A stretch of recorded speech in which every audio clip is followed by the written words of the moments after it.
peach love, love peach. Pink peach, peach love. Pink, pink, me mim. What? Don't worry, it'll make sense later. No, it won't. Will it? Maybe it doesn't sound so bad in the Japanese because I wasn't quite so bothered by it. So yeah, Oh dear. welcome to another episode of No Excuses with your favorite show host, Aristil.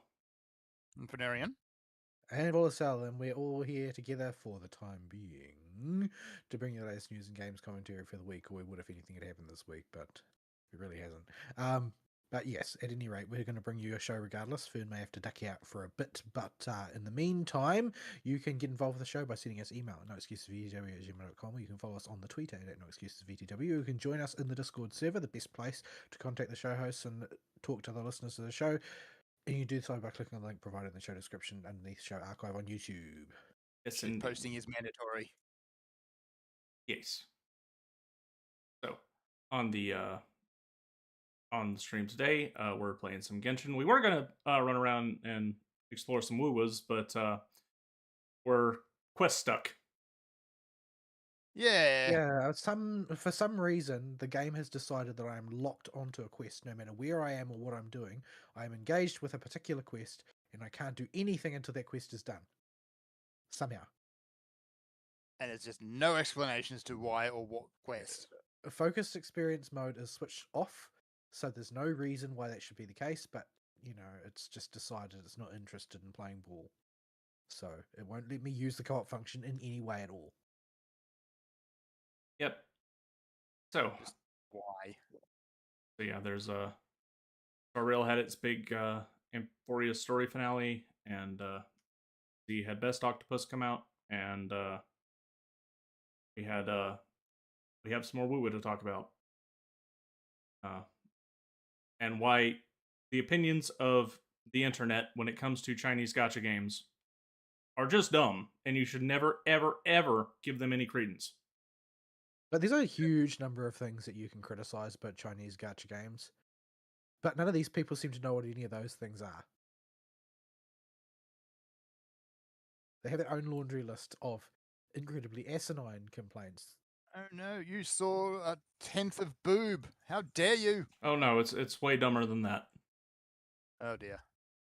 Like if you go on the internet right now, and they will tell you that Zani in Wuwa is just the worst character of all time.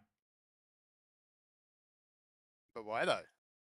Because they don't know how to push buttons in the right order and take your time to build up a juice-o-meter before you press the ultimate button. Nah. In other words, it's the age-old problem of get good. People are dumb. Well, it's not that they're bad at doing the right thing. It's that they're not even attempting to do the right thing to start with.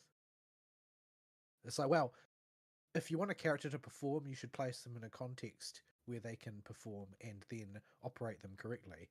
Or you could choose to do neither of those things and go on social media to complain about how the character is shot.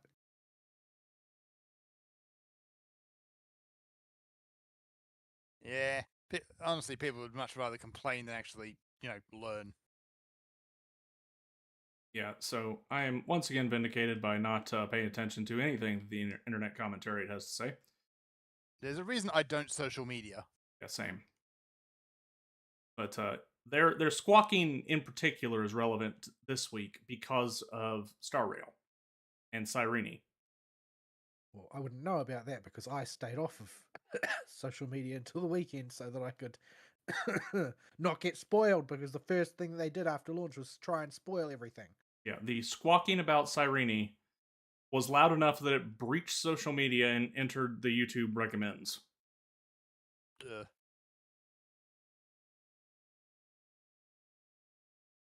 Oh boy. I kept away from it. Like, everything that I knew about the squawking about Cyrene, I've talked about on previous shows because it was all sort of like pre-launch complaints when nobody had actually played her yet, but everybody appeared to know everything about her.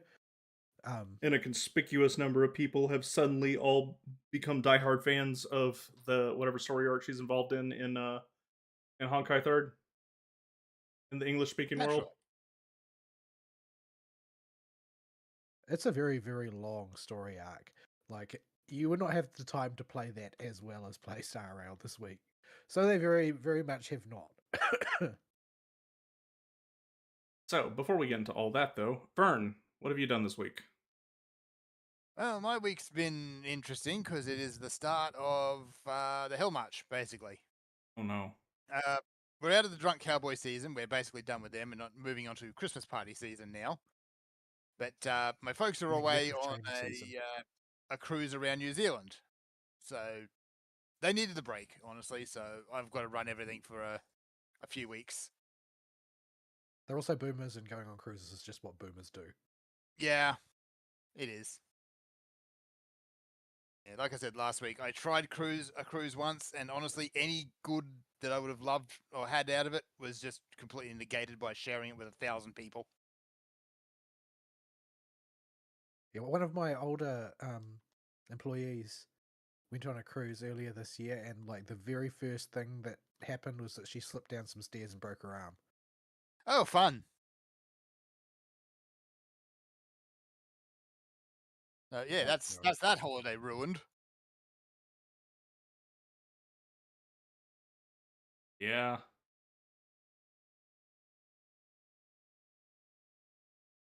All right. Meanwhile, while you guys are playing Genshin, I'm going to keep chipping away at Wuwa and getting through Act 1. Act 1 is a bit of a drag. It is a lot of lore dumping. It's not very long, but it in terms of raw playtime required, but it certainly doesn't feel like it when you're going through it. Yeah. That's why I just kept telling Ara Steel, just get in a groove and push through. Just push through and out the other side. Because it'll be worth it later. Yeah, Well, I guess we'll hear from Ari later whether or not he thought it was actually worth the effort. Yeah, we did not stop and smell the roses until we were past the Black Shores. Yeah. Right now, I've kind of pushed through the story to a point where I've got to go and mow the lawn. You don't have to do much mowing.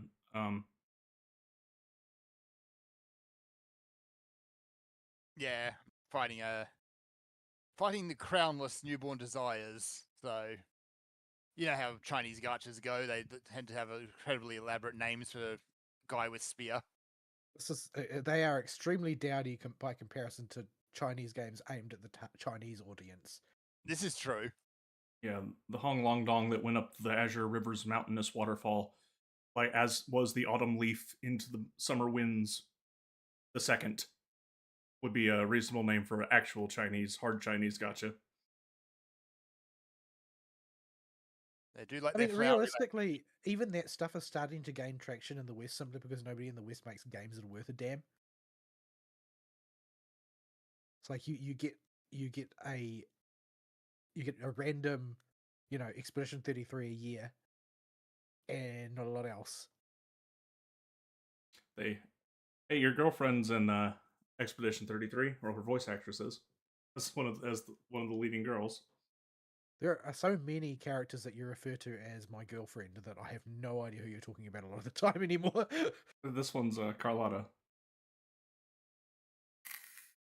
Well, I also only play in the Japanese, so as far as I'm concerned, Carlotta is Rin Tosaka. Yeah, I mean, the description still fits then. Yeah, when you get to Renesita, the names become much less of a mouthful. In fact, really, when you get to the Black Shores, they become less of a mouthful. You just gotta get out of Hong Long. I don't think they were that bad. The names were fine. It's not really that many characters. Yeah. You'll be in much more familiar territory as soon as you get into Renesita with your typical Western mythological naming convention. Lots of Italian words, though. If you're not familiar with Italian, you may get a bit confused. Go to Fantasy really Italy. Lovely. I mean, it's Fantasy Italy because there are a few fantasy elements here and there, but it more or less just looks like regular Italy for the most part.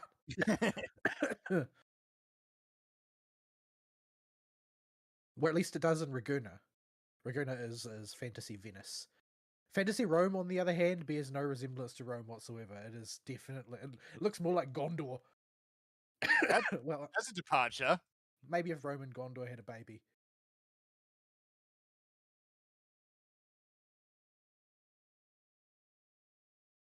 And on that bombshell, back to Fern's week. Yeah, hang on. Big fight. This fight's going to take a long time because I'm underleveled for this boss, Is it a sheep? but he's not one-shotting me. So, yeah. Is it a sheep? It is not. It is wing guy with spear. That describes so many. Yeah, enemies in that game. I can't pin that one down. Oh wait, you're playing as the wind guy with the spear. No, I'm fighting Discord as that is a wing guy. It's a crownless. That Which also does Crownless not on the help. There's like also 4 doesn't bosses help, called yeah. Crownless. Yeah, again, an even more helpful description. He's one of those ones that just pops out of a crack in the ground. Oh, okay. So you're just fighting the Overlord repeat of the tutorial boss fight. Yes. Oh, this isn't going good. Oh The parry timing down. Don't bother, just dodge. no! I guess if you are using Rover, you get a bit of an easier time with a lot of those story bosses because you can use Rover's special counters, which you basically don't have access to using any other kind of party. At least it gives you an incentive to use the story character. I have a lot of disagreements with the way the encounter system is put together. It just seems like it feels like it's not really designed to be used because you don't really have a good way of exploiting it most of the time unless you're planning to break out of an optimal combat rotation. And if you break out of a optimal combat rotation, you kind of need to have a calculatedly good reason to do so. Like if you drop things and you screw up your cooldown timing or something, you could lose as much damage as you gain from doing the counter. So yeah, it's a bit of a questionable way of doing things. It's not like in most games where if you go to counter something, well, there is a particular way to do it. No, there are just abilities that have the ability to counter just because they do. And if you don't happen to have access to them, well, tough. And you can't hold them because they're core parts of your rotation. So yeah, it's very feels kind of incomplete as a counter mechanic to me. Yeah. It's not really consistent from what I can see as to what's counterable, what's dodgeable. And then there's the other counter mechanic, the one that is indicated by sort of like the red waveform pattern instead of the ring. Yeah. I don't think I've ever successfully countered one of those, usually because the subset of counter skills that can counter those is much smaller. The timing is tighter, and honestly, you just don't see them very often. I don't even know what happens if you successfully counter. Like, I just haven't really had occasion to try. It's better to just get out of the way 99.9% of the time. Yeah. I don't know.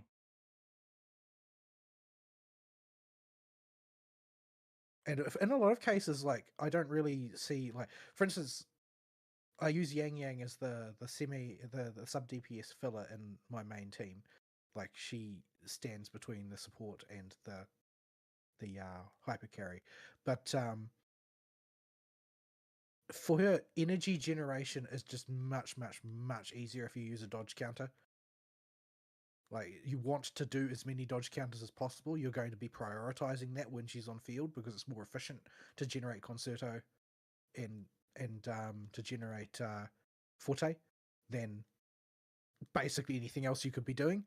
So waiting around to counter things would be a terrible idea. And you're just passing up on the opportunity to get resources that way in a lot of cases because you're going to have to wait and see. So yeah, it seems counterintuitive to use the counter mechanic a lot of the time. Still going, Fern? Yep, still fighting. Because this guy's got a lot of health, or rather, I'm just not doing a whole lot of damage. I'm winning slowly. Are you remembering to upgrade a weapon? Some weapon? Any I think I've weapon? upgraded Rover's weapon, and Yang Yang has a semi-upgraded weapon, I think. I haven't spun the gacha yet, so I've only got the story characters. Right. Well, I mean, Yang Yang's not bad. I use her, but Yang Yang is not a good sub DPS for characters that actually use, basic attacks. Her outro is donates energy and gives energy regen buffs, so it's for charging the ultimate of the next character. Whereas if you use a free character like Sanhua, Sanhua increases the damage that basics do. So a character that capitalizes on doing a lot of their damage from basic attacks, like say Encore, would benefit from being outroed into from Sanhua. These are the sorts of things you should be looking at, like when you're setting up a team and which order you're going to use them. You should be checking what their outros are, so that you can position your support first, then your sub DPS, then your main DPS is the usual way of doing it. There are also quick swap formats, but they are also incredibly sweaty, and I strongly recommend you don't even bother trying to learn them because the benefits do not outweigh the amount of effort you've got to put in. Right.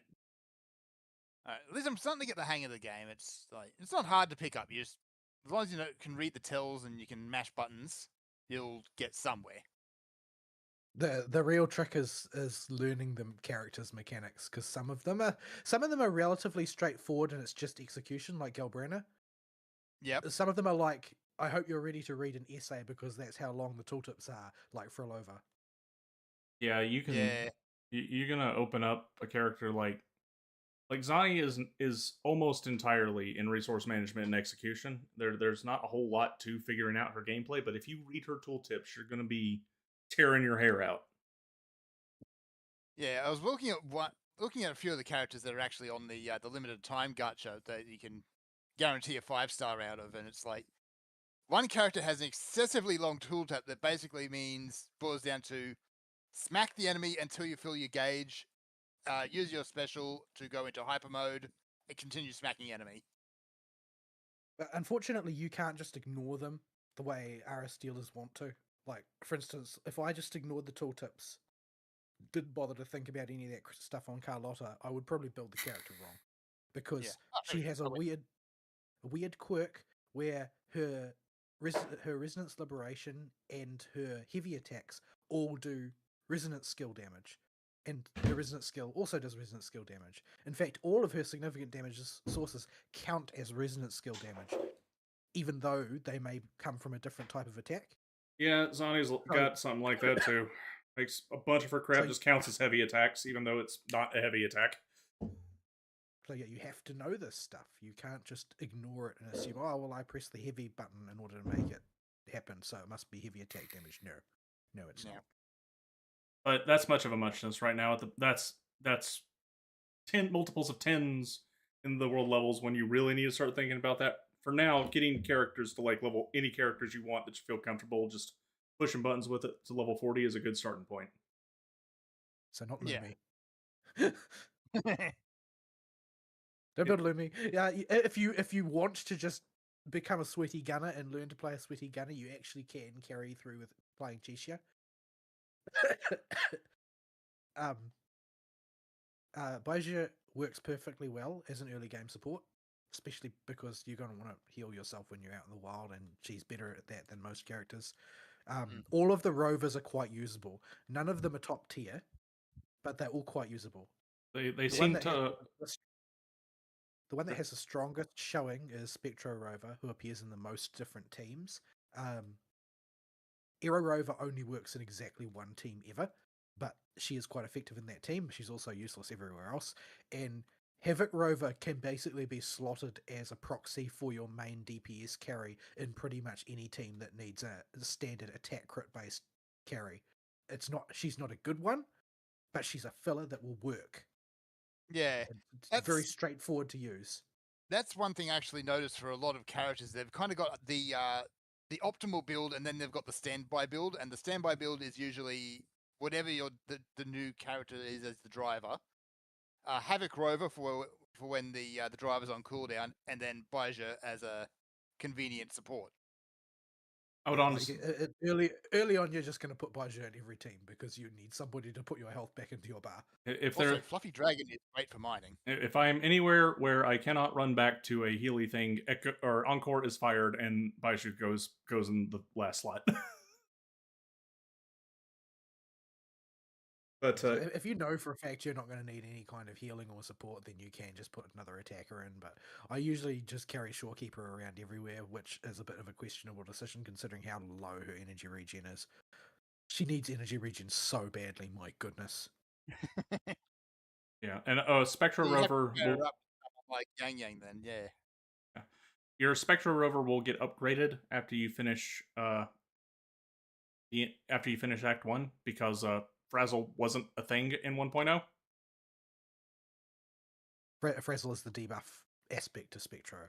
Yeah, you don't have Yep. access to it on Spectra Rover right now because you don't get her skills upgraded, and they just get upgraded automatically once you finish Act 1.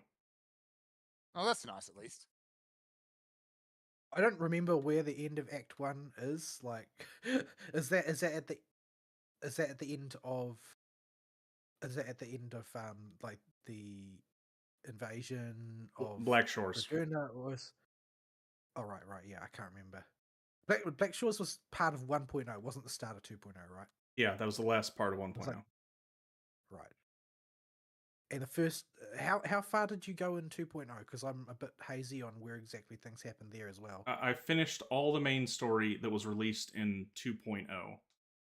It doesn't mean anything to me. which is I don't know what came out. Which is Act 1 through Act 1 isn't really anything though. It's Act 2 and 3 of Regona. So is that like where Regona gets invaded? Is that the last part, or is it the inverted castle, or is it No, we're Lorelei? talking Like, I don't know. we're talking about going to the inverted castle as the part, like that'll be the next story arc that happens. We just finished Carnival and had Brant and Rover go save the day. There was a certain amount of dancing and a certain amount of dramatics. Yeah, and Rover got a nice leaf hat. That's where we left off. And then a gazillion character stories opened up.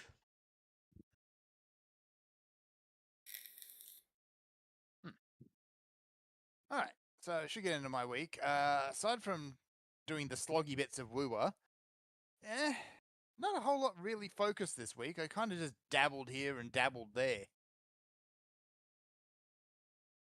The problem with your really busy times is you kind of just lose the ability to focus on one thing. You just kind of sit and veg. Yeah, this is me basically every day that's not the weekend. That's why I was doing the stay off social media, don't read things, because I'll get spoiled.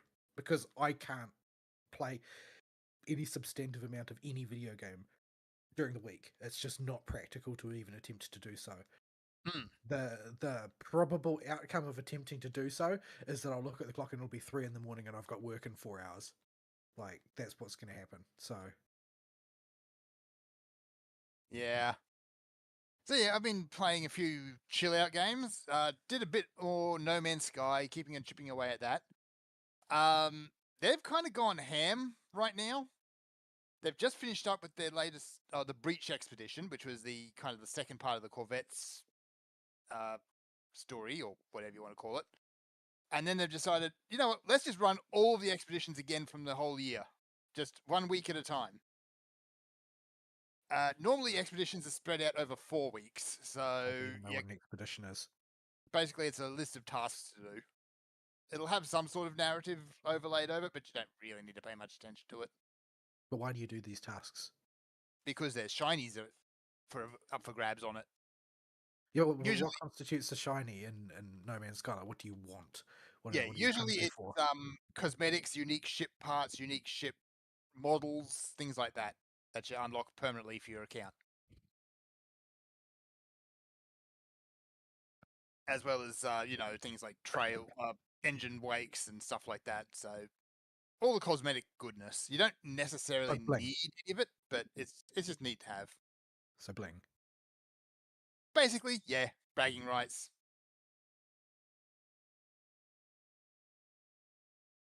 So yeah, so they just basically dumped them all there and goes, here you go. If you miss one, have at it. But yeah, I don't mind No Man's Sky. It's I think it's just one of those good chill out games that's not really a high activity game unless you really want to go out and cause trouble.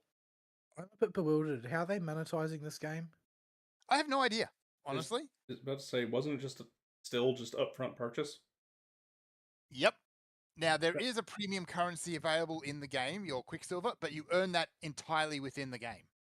So What's so I don't know. premium about it then? Is Exactly. it like can you just shortcut it by buying it, or like I don't understand? Nope. How is it It premium? just kind of fills that role. No, so So it's it's not just Except- premium.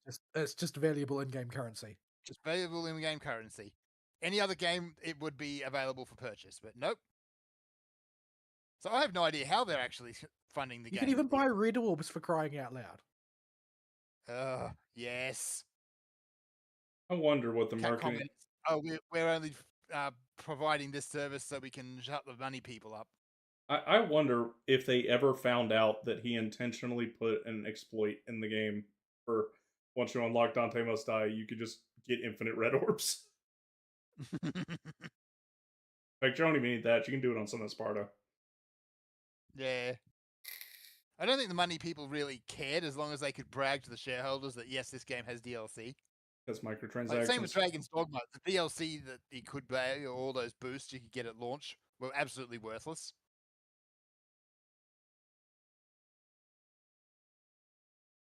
Anywho, what else have I actually played this week? Because I've kind of forgotten half of it. Dusted off a bit of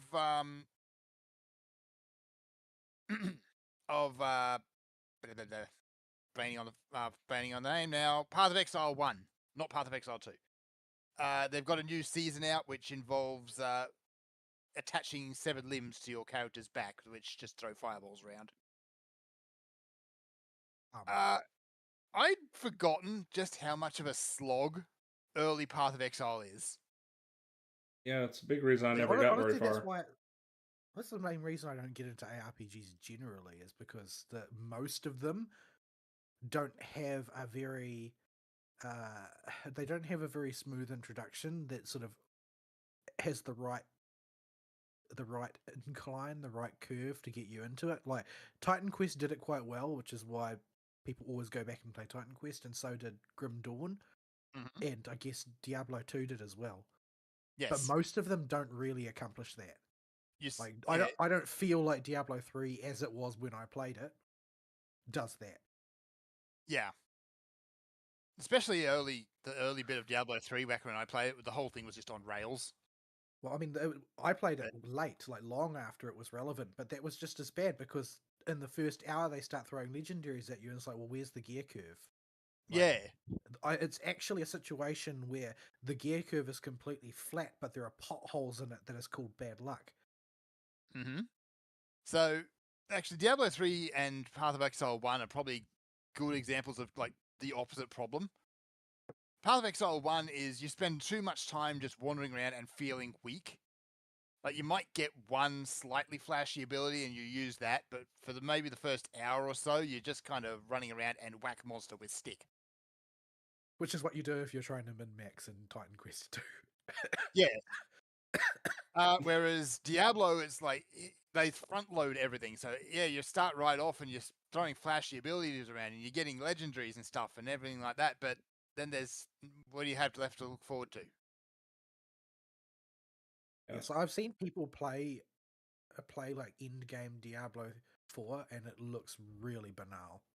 It honestly is. I played Diablo 4, and it was just bad. Like, every character do the same had thing forever.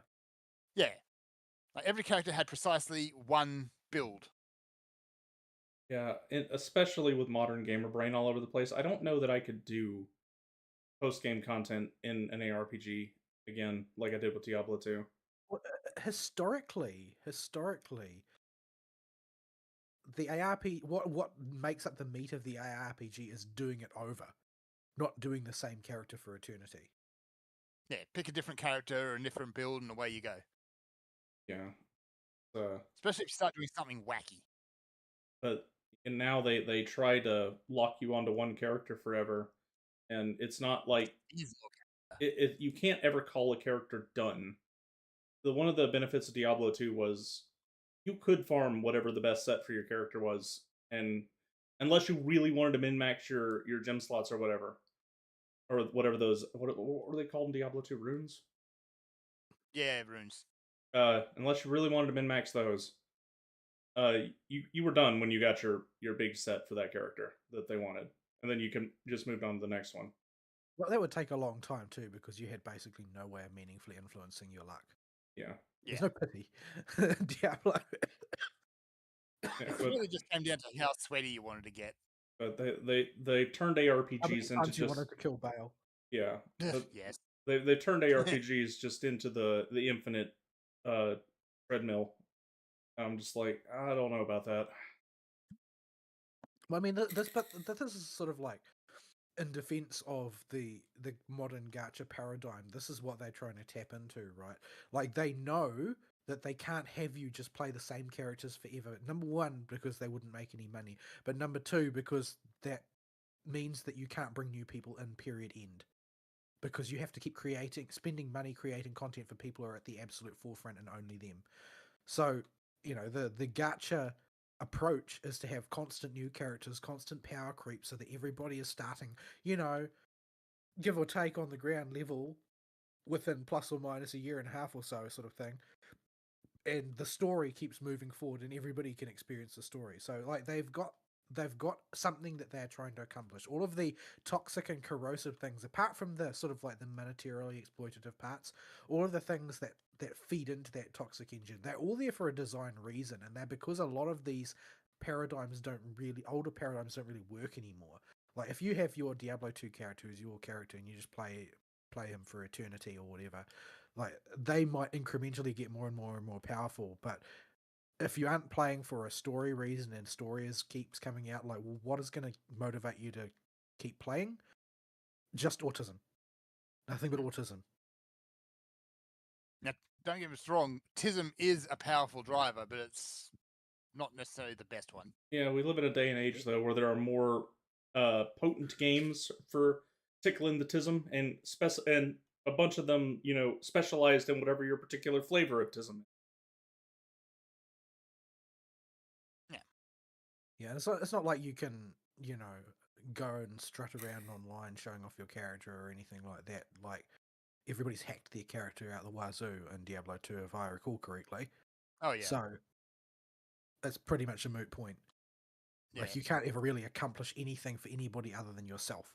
Like, you just have to be satisfied that, oh, well, I got my character to XYZ. I got this particular piece of rare gear, or whatever. Actually, that's another thing that kind of hits bad at the end of a lot of the ARPGs, particularly like Path of Exile is really bad for it. Is what is an endgame character? It's just a ball of particle effects, and there's presumably a character in there somewhere. Yeah, I've seen characters like that in Diablo 2, and they're like, this is actually not appealing in the slightest. Yeah, Like, and there's usually be a pair of wings sticking out of it somewhere for and whatever. optimally, you basically are trying to optimize gameplay away. Yeah. So if you have to press a button, you've done it wrong.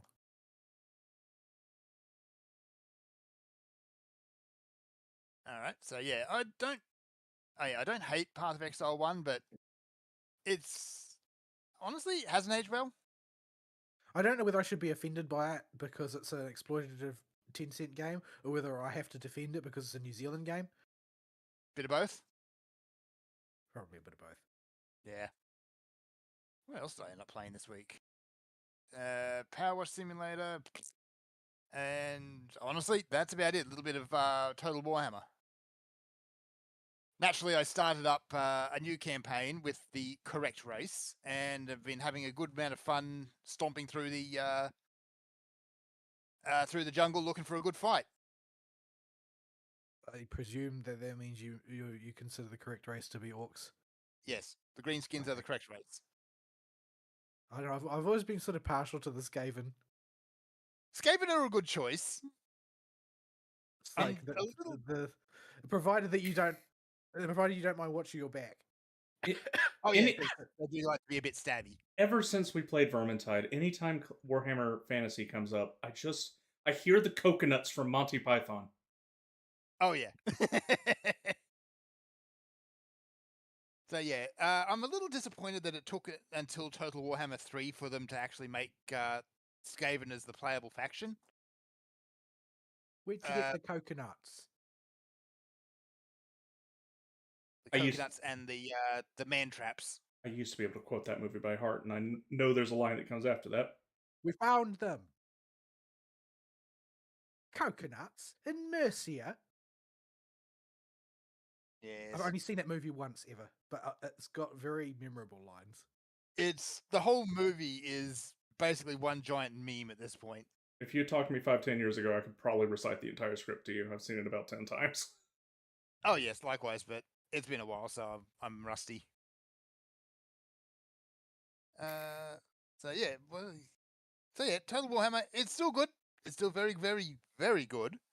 If you're into, the grand scale military strategy type dealy.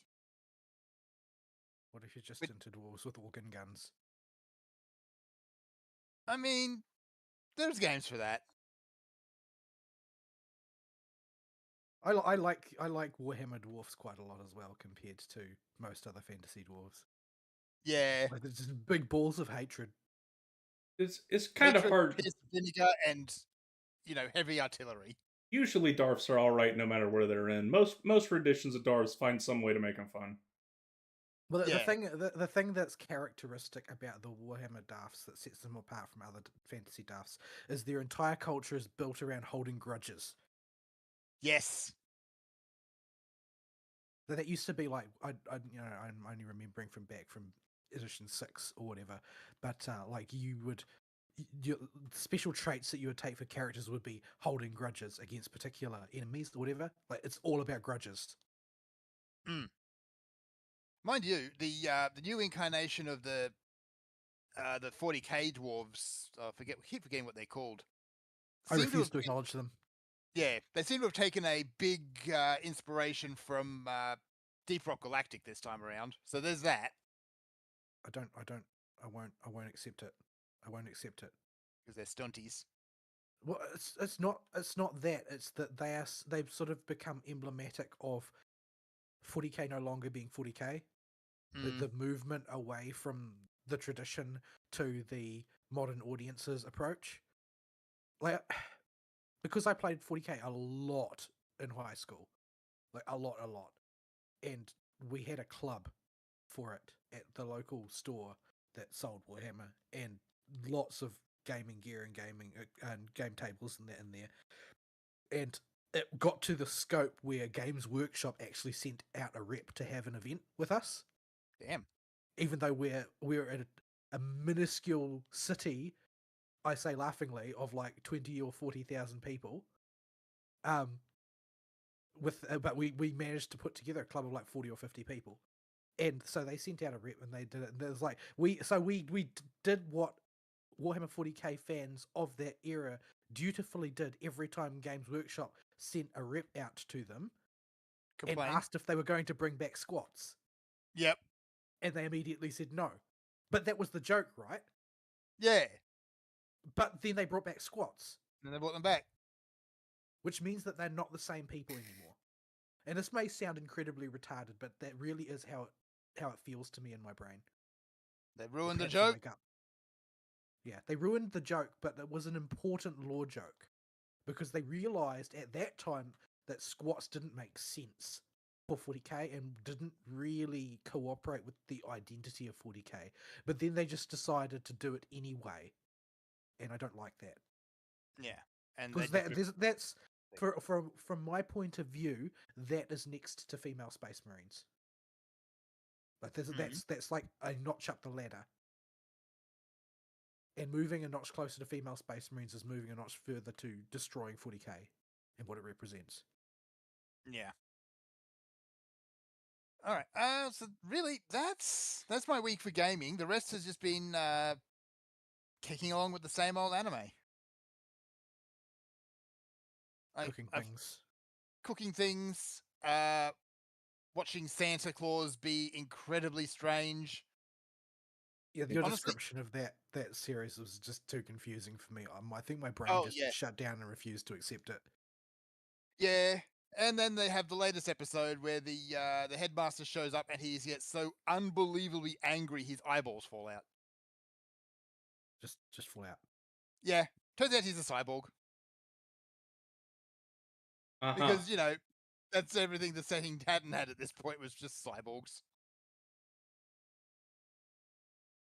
So it's a show I think you've got to see to believe. Yeah, It's just I looked at the artwork by the Beastars lady when you mentioned it last week, and I was like, I'll let Fern tell me if it's any good when it finishes, and then I probably still won't check it out. honestly, the way it's going, I wouldn't be able to tell you if it's good or not because I still wouldn't have any idea what the hell is going on. I didn't like Beastars art style to begin with, so Yeah. So that's that. Yeah, campfire cooking. Still going there. Isekai Quartet. We had an episode centering around Wiz, so I'm very happy about that. always I feel bad for her every time because she may be an evil lich, but she's just such a good-hearted individual. She's Just a kind complete of nothing doofus. not really that streetwise. No. So yeah, poor Wiz in the episode where she's kind of the featured teacher and she spends the entire thing just dangling from the ceiling. Like no one even offers to let her down. She's just hanging from the ceiling the entire episode. And she can use explosion. She can use explosion. Stealing Megumin's gimmick. Yes. Well, you've got Sid for that now, who can counter hijack explosions because he's got to out-toonie the toonie. So yeah, and finally, of course, there's the Digimon, which is starting to really actually get into the meat of things and start setting the kind of the big story up finally. Do we know how many episodes this Digimon's going to be? Is it slated to be a 50-something, or is it a 24? I'll have to have a look. Let me see. What was it? Beat Break. Because if it's a 50-something, I'm going to wait until it's almost done. If it's a 20-something, I may check it out at episode 12. 49 episodes. Yeah, I'm going to wait till it's almost done. Yeah. It will drive me. Somewhere. How do you even get one of those made these days? Almost nobody's willing to invest that much money up front. It's Digimon. It kind of has that long runner blood from all the old ones, I guess. That just it just is expected of those when you license one out that it'll be a gazillion episodes that you can milk forever. And so I guess they just make them on the cheap. Yeah. Although we've seen what making stuff on the cheap does for Shield Hero. We get the turtle. Well, in Digimon, you tend to get entire episodes which are just the transformation sequences repeated over and over again. Yeah, those things can eat like a whole 3 minutes of screen time if they need them to.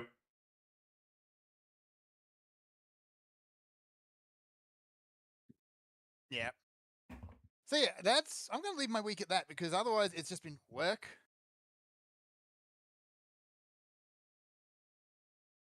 Work.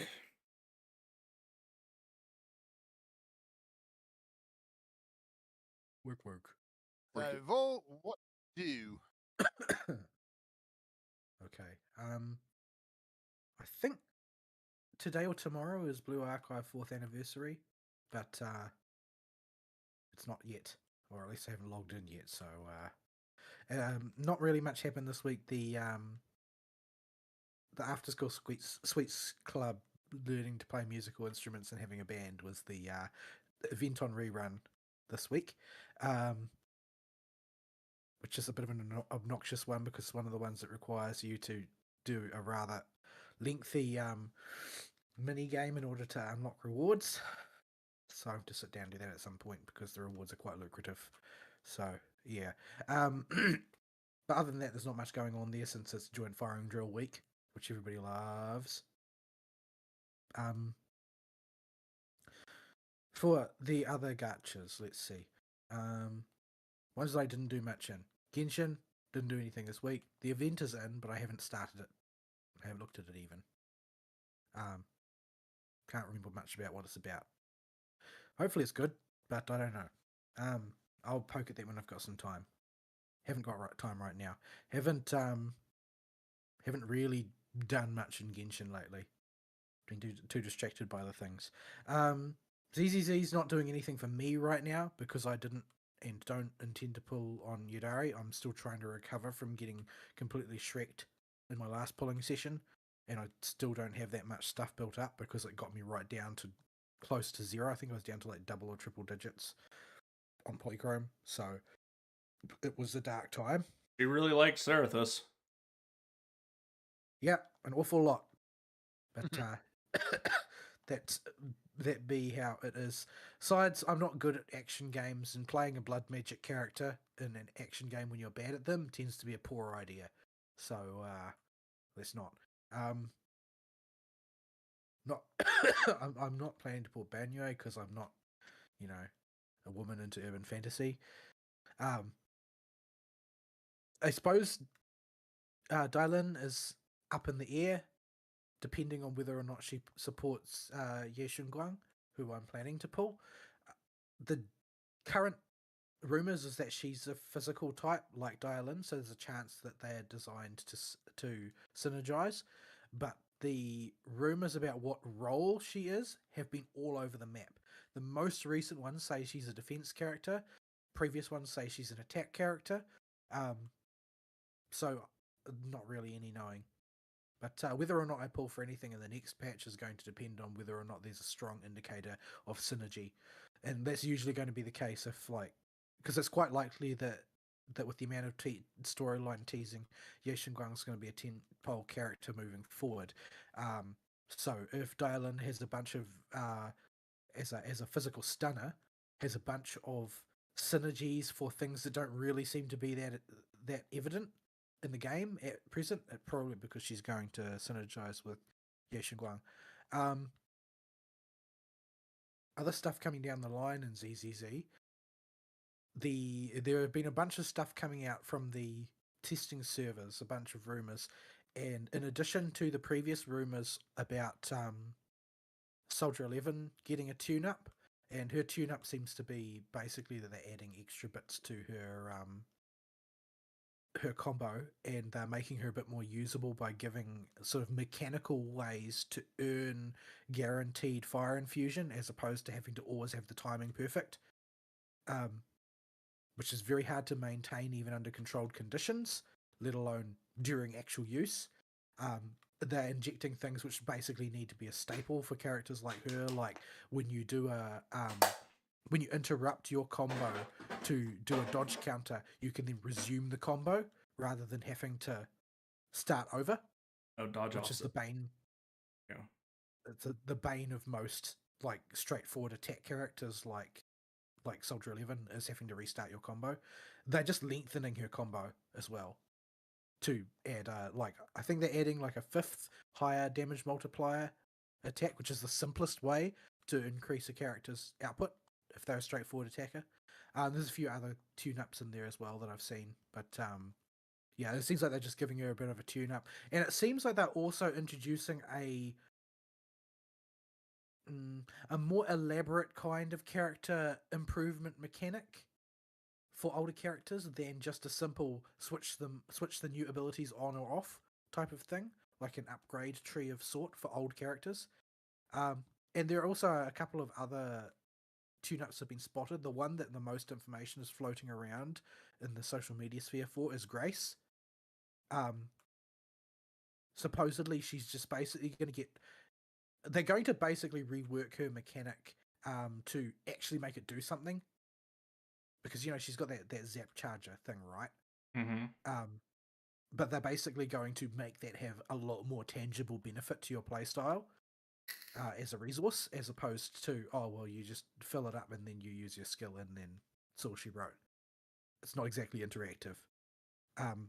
so they're going to have various things attached to that mechanic, and they're going to add some other stuff to her ultimate as well. So her ultimate is more than just like it's a bit of burst or whatever. And I don't know, I don't have Vivian, so I don't know much about how what the finer details are on how a bloom works. But apparently they're improving her ability to cooperate with the bloom mechanic for Vivian, because apparently there's just problems with it right now.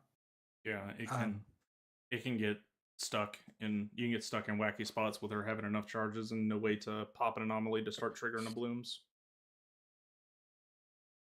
But yeah, they're doing some tune-ups for Grace. There are also other even less reliable rumors floating about for tune-ups for other characters, including 4-star NB, additional changes to Silver Soldier NB, even some hints that there's going to be tune-ups for Burness. No indication that Caesar's going to get any help. Considering she's the one who needs it the most, I don't know why they're leaving her hung out to dry like this. But, you know, can't have everything you want, I guess. They're going to tune Zoo up and accidentally break her, just you watch.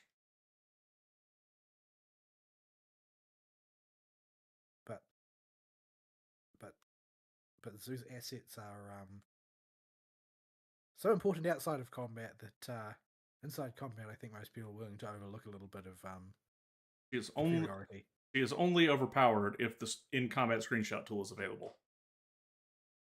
Yeah. Like I said, it always reminds me of that meme about Solid Snake not being able to get past without alerting the guards because he's too dummy thick. Let me enlighten Fern. But anyway, yeah, so there's a bunch of stuff coming out on that. There's also a whole batch of new rumors from a 2. No, hold on, what number are we up to for ZZZ? Are we in season 2 or season 3? We're still in 2. Something. So I think we're going into 2.3 or 2.4. So there's a bunch of rumors coming out from a test server of 2.5 that allegedly has on it, in addition to some new systems for upgrades.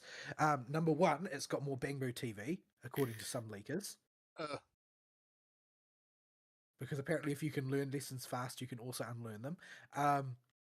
And it's got it's got a prototype for a multiplayer game mode. And most of the people looking at it are like, please no, not this, no, anything but this.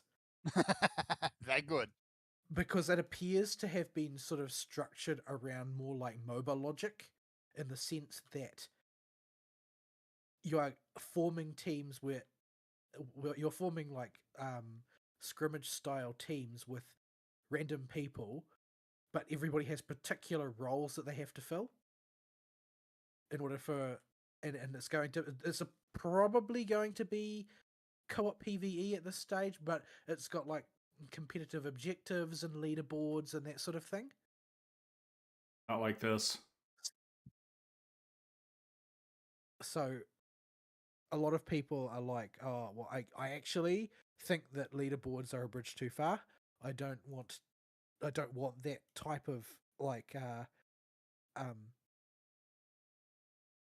don't want that type of sort of toxic MOBA culture invading ZZZ, because ZZZ is a game that's very much focused around personal skill. So co-op combat should be more of a friendly type than a competitive type of thing. And right now, of the 3 Hoyo games, I hear the least people complaining about ZZZ's community. I see a whole lot of people talking about them, but I don't hear anything from them. And the only thing I hear about them is them going, they gooners. Yeah, I don't really see the likes of like Lauma helping the allegations there.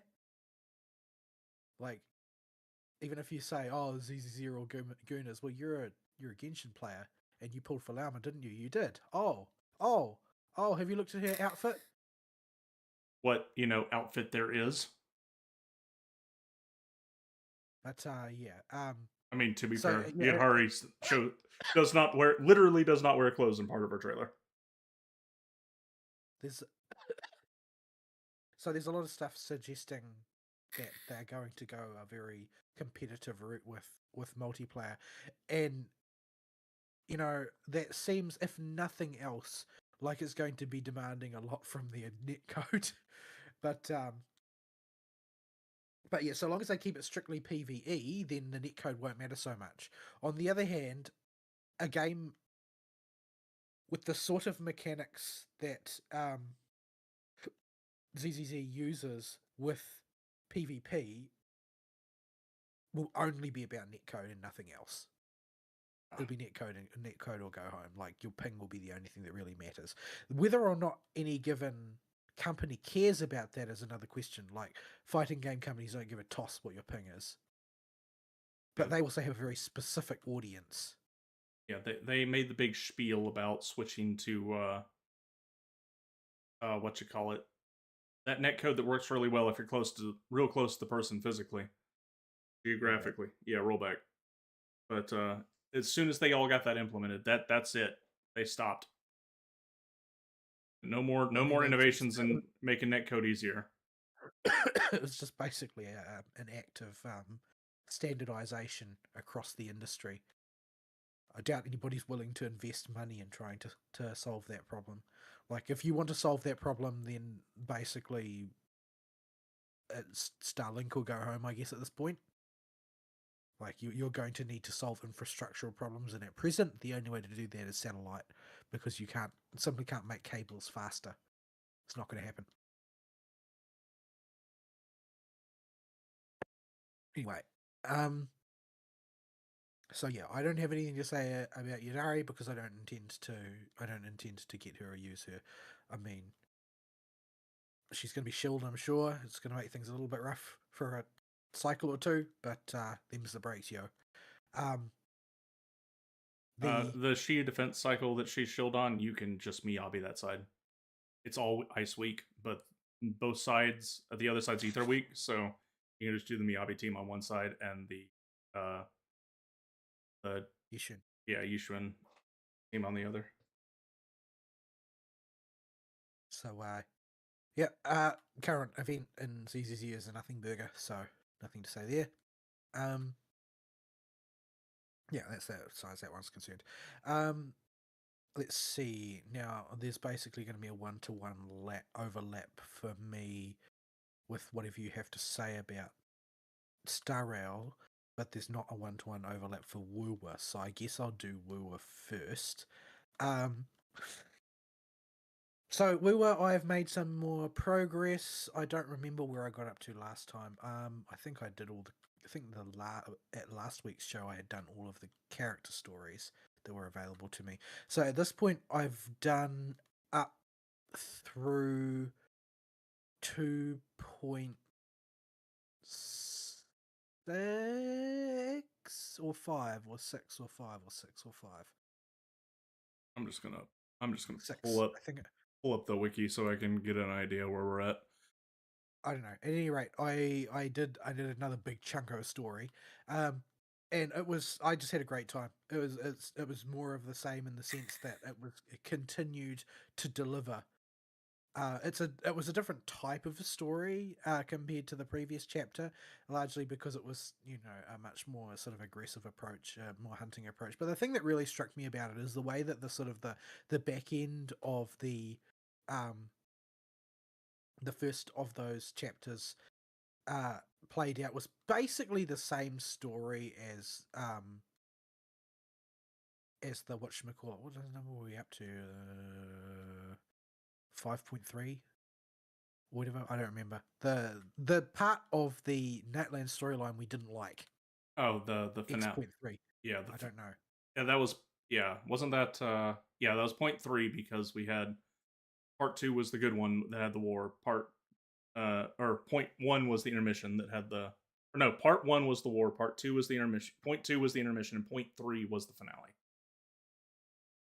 Right. Yeah. So there's no 0.2 equivalent in Woowa because the war against the Black Tide is a historical thing for all of Rinashita. Like, it's something that just never really ends in any concrete way. So we're sort of skipping to the 0.3 finale, but basically it plays out almost beat for beat. in terms of, oh, well, so in this point you're controlling, the leader of the nation, and you're going with them on a 2-man journey to try and stop the evil black-colored creatures that are coming from another dimension to, wreck your day, and etc., and so on and so forth. Like, there are deviations, but by and large it plays out the same way, except it's actually cool.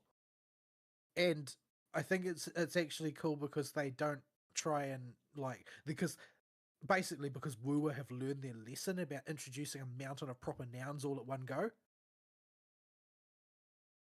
They learned that lesson and they left that behavior behind in 1.0. So it all meshes together quite well. And quite frankly, Augusta is basically the good version of Mavwika. Like, Mavwika is like the Hoyo fans are like, oh, Augusta's just, we have Mavwika at home. But no, it's the other way around. Mavwika is, we have Augusta at home. Like, Augusta actually presents herself convincingly as a sort of like Amazonian figure, the gladiator queen of her nation. And she's actually convincing in the role. Like, she has a sense of power about her. She's not just sort of like a fickle teenager with a motorcycle the way Mavwika is. I mean, she has more than one Dragon Ball Z fighting Capitano.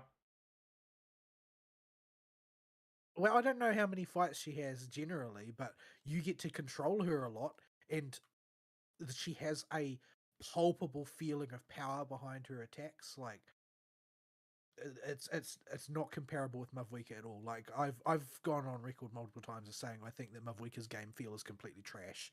The only reason to pull Mavwika is because not pulling Archons is bad juju. It's not because she feels good to play, because she absolutely does not.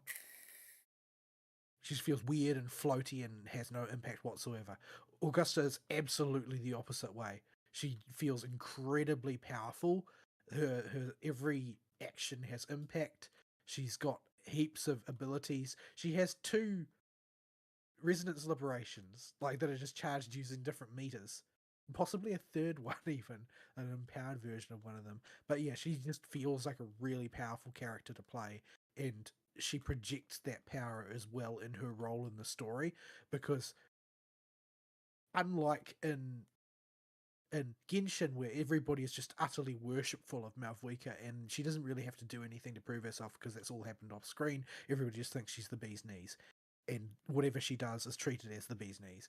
In this case, like, because of the culture of Septimont, Augusta will never stop having to prove herself, and so she has to basically girl boss it up every time she does anything. She doesn't have any choice, because she'll lose her job if she doesn't. And so she has to bring her A game at every possible juncture.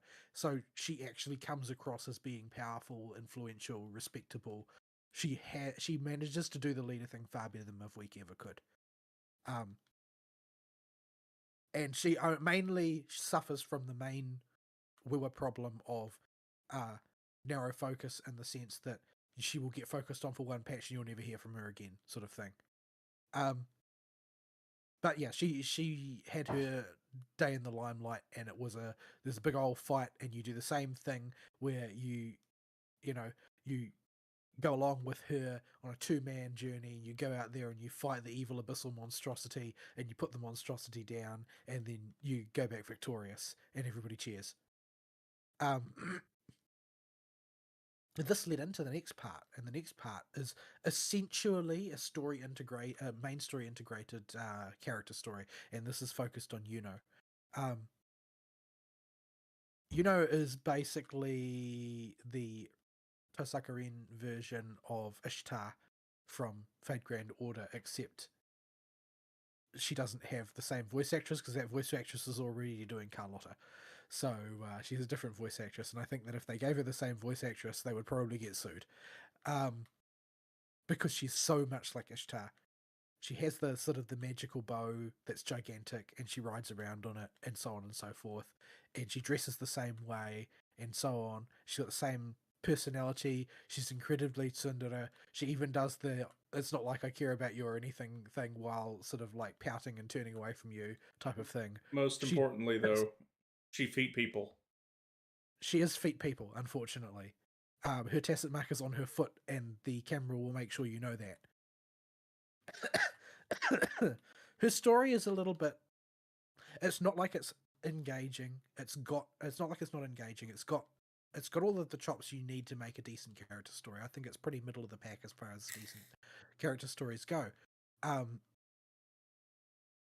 It's just very concentrated and comes in after the main event for the sort of the broader plot, and it's basically just about her. But I think it works relatively well, and she is a very fun character to play as well. She's not like a meta leader or anything, and neither her nor Augusta are. Like, she's not like, they're not like the likes of Mavuika where they overturn the meta entirely and you're sort of stuck with having to pull her because Archon or like so plays the role of like the high priestess in their society. So, or she's not actually the high priestess, but the story treats her as though she might as well be. So she's sort of like the Sitlali figure, but she doesn't overturn the meta the way Sitlali does. Like, as far as Augusta's role mechanically goes, she's an extremely solid damage dealer, but not like a meta shaker. And is a extremely solid and powerful jack of all trades. She can support a little bit, she can do damage a little bit. You can use her as a sub DPS or a main DPS or a supporter or whatever. But she has really nice animations. She's really fun to play. You just have to deal with the fact that you're going to get a close up of her foot on the regular. This is feet people. This is a harder sell than you would think.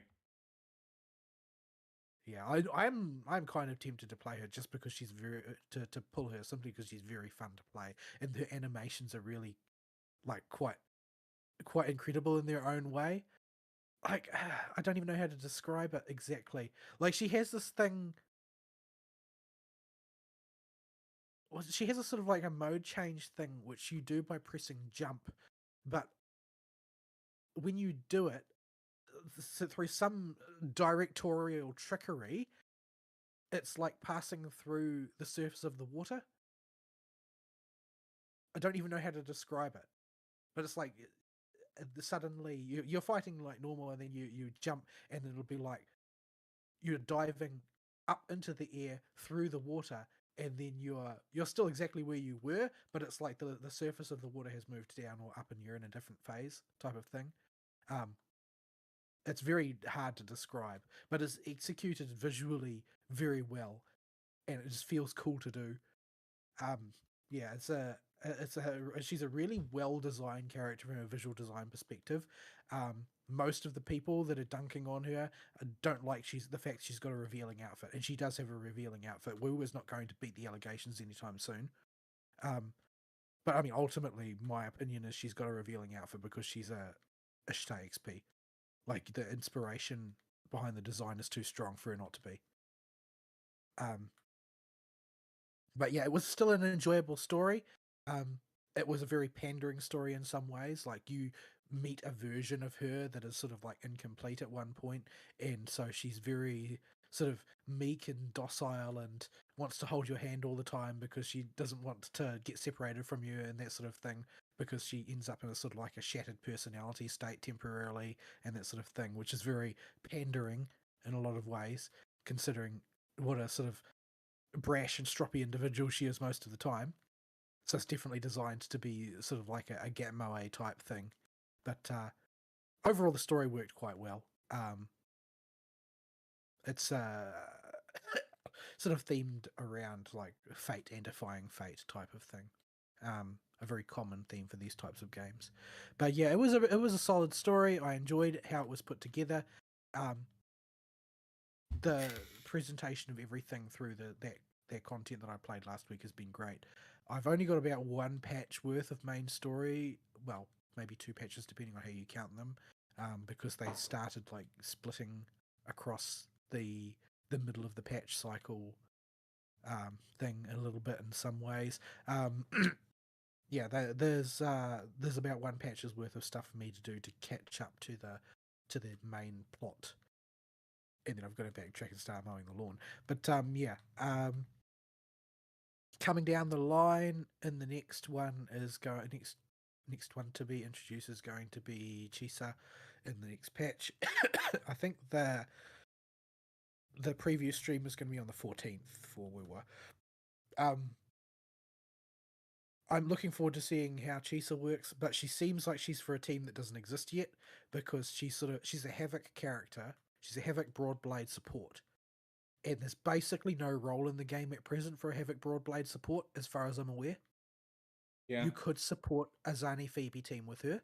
I think she would work really effectively in that role, relative to the characters that are currently available, compared to pretty much any other team that she could be in. I think that the playing support to Zani Phoebe is probably the best way to go for her at present.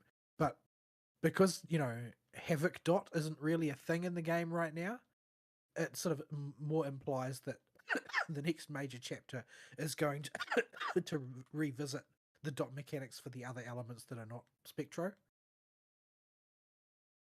Yeah. So, yeah, that's what I'm thinking is likely to happen. So, Because I mean, if you look at Phoebe and Zani, they're very Spectro Frazzle centric, right? And a similar thing applies to Cartathea and Aero Rover for Aero, but there's no equivalent for Havoc. So it Havoc could is sort of like be standing out there on its own.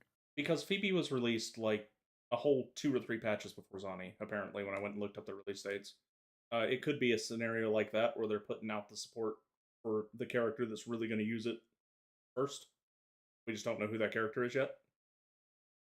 Yeah, from what I've seen of the previews of Chisa's kit, it's sort of like Chisa can apply Havoc dots, but she applies Havoc, she's more of a facilitator of applying Havoc dots. Like she gains benefits when people and applies dots when other people apply dots. Like she sort of adds bonus dots along with it. So she's sort of a Hysolins type, where she's designed to be a sort of a backline dynamo that pumps out damage as a result of other dot characters. Yeah, so if So, in theory, with the current characters, other dot characters means Cartathea and Phoebe, and basically nobody else right now. I mean, Zani technically puts a number of Frazzles with her ultimate going. It just not very many. And Spectre Rover can put them out once with her ultimate. I guess her skill counts, but it only applies 2. And the max stack count is 10, and you really want Frazzle at 10. Kind of token. But yeah, so yeah, I'll probably pull for her anyway because I like her design. She's sort of like a classical Japanese beauty design, and her Broadblade is a giant pair of scissors, I guess. Somebody was watching Kill la Kill before. Kill la Kill style, yeah. Well, it's actually a bit different to Kill la Kill because she has more than one half of the scissors, I guess. I mean, and Ryoko gets both halves at the very end. Well, the thing is that the other half sort of like it can ratchet out to the end and then spin, so she's got a giant buzzsaw in the style of the Charge Blade from Monster Hunter. I see. She's basically got a Monster Hunter Charge Blade in the form of a giant pair of scissors. But yeah, so she's a supporter though. I don't have anybody for her to support as of yet, unless I decide to pull Phoebe or Cartathea. But it'd probably be better for me to keep my powder dry and see what's actually coming down the line. There probably won't be any big hurry. It's going to be one of those things like with ZZZ where I wanted to pull Dial-In, but Dial-In's probably going to be second phase banner in ZZZ, meaning that I will know more about Ye Xingguang's kit probably from CBT before deciding whether I need to pull Dial-In for her. And likewise for Wu, I'll probably see if there's any information coming out for CBT for it's coming down the line for 3.x for Wu before deciding how far all in I have to go on Chisa. Or I can just get her anyway because I mean she's a support. She still will function, and it's not like it's not like I care about clearing end game and Wu. Yeah, in multiplayer, I'm planning. I'm saving up right now and doing the lawn mode I am doing to get money for Freebie. So I can get PB and I already have Zani, so we could make the team work. Yeah. It could totally happen. It's a reasonable goal. But yeah, so yeah, where we're so far is going strong, and we'll see how it rounds out, coming to the end of the main plot for Inoshita, because the one that's going to follow up is basically going to the next patch is basically going to be the the joining patch that leads into the next big one. So before we jump to Star Rail, do we want to move that to the end of both of our weeks, because we're gonna both go at that one? If that's how you want to do it, because other than Star Rail, there's basically nothing left in the chamber for me. So if you want to go into your week and do some week and catch up with Woowa, then Well, and then we can both move on to Star Rail. yeah, it's mostly just because I'm just going to continue the Woowa. Keep us on the same topic, so we're not topic jumping. All right, I'm back now. By the way, I WG. had to step away Back. to do work stuff. Yep. Also tech support, because of course. Of course. Yeah. The guy we got in at the moment was having troubles with his phone and asked me to have a look at it. So I unlocked it, and honestly, if a phone could plead for the sweet release of death, this phone would have been. It was full of bloatware. Yeah. Probably had every single app he's ever had open on the thing too, running who knows, God knows what background juice sucking stuff. If only he was so lucky. No, it was all adware. You know, the sort of things that just hijack your phone and then layer ads upon ads upon ads. Oh, what sort of things do you have to be trying to do to accomplish that? Because like, I don't like phones, and I avoid using them most of the time, except for a very narrow subset of things that I'm familiar with. I don't even like picking them up to answer them because my hearing is bad.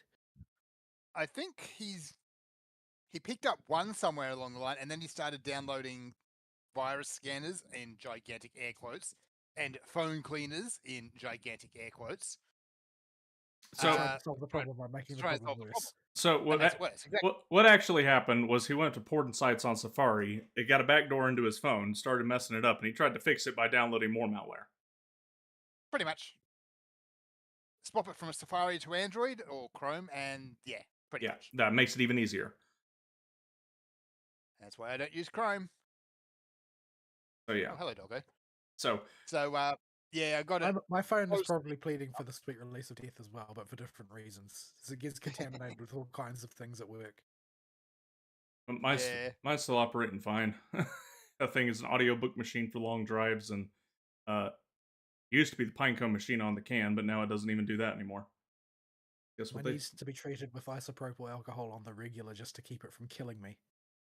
I mean, you open that case up, there'll be a thriving civilization inside. That is definitely the case with my last phone when I took the case off.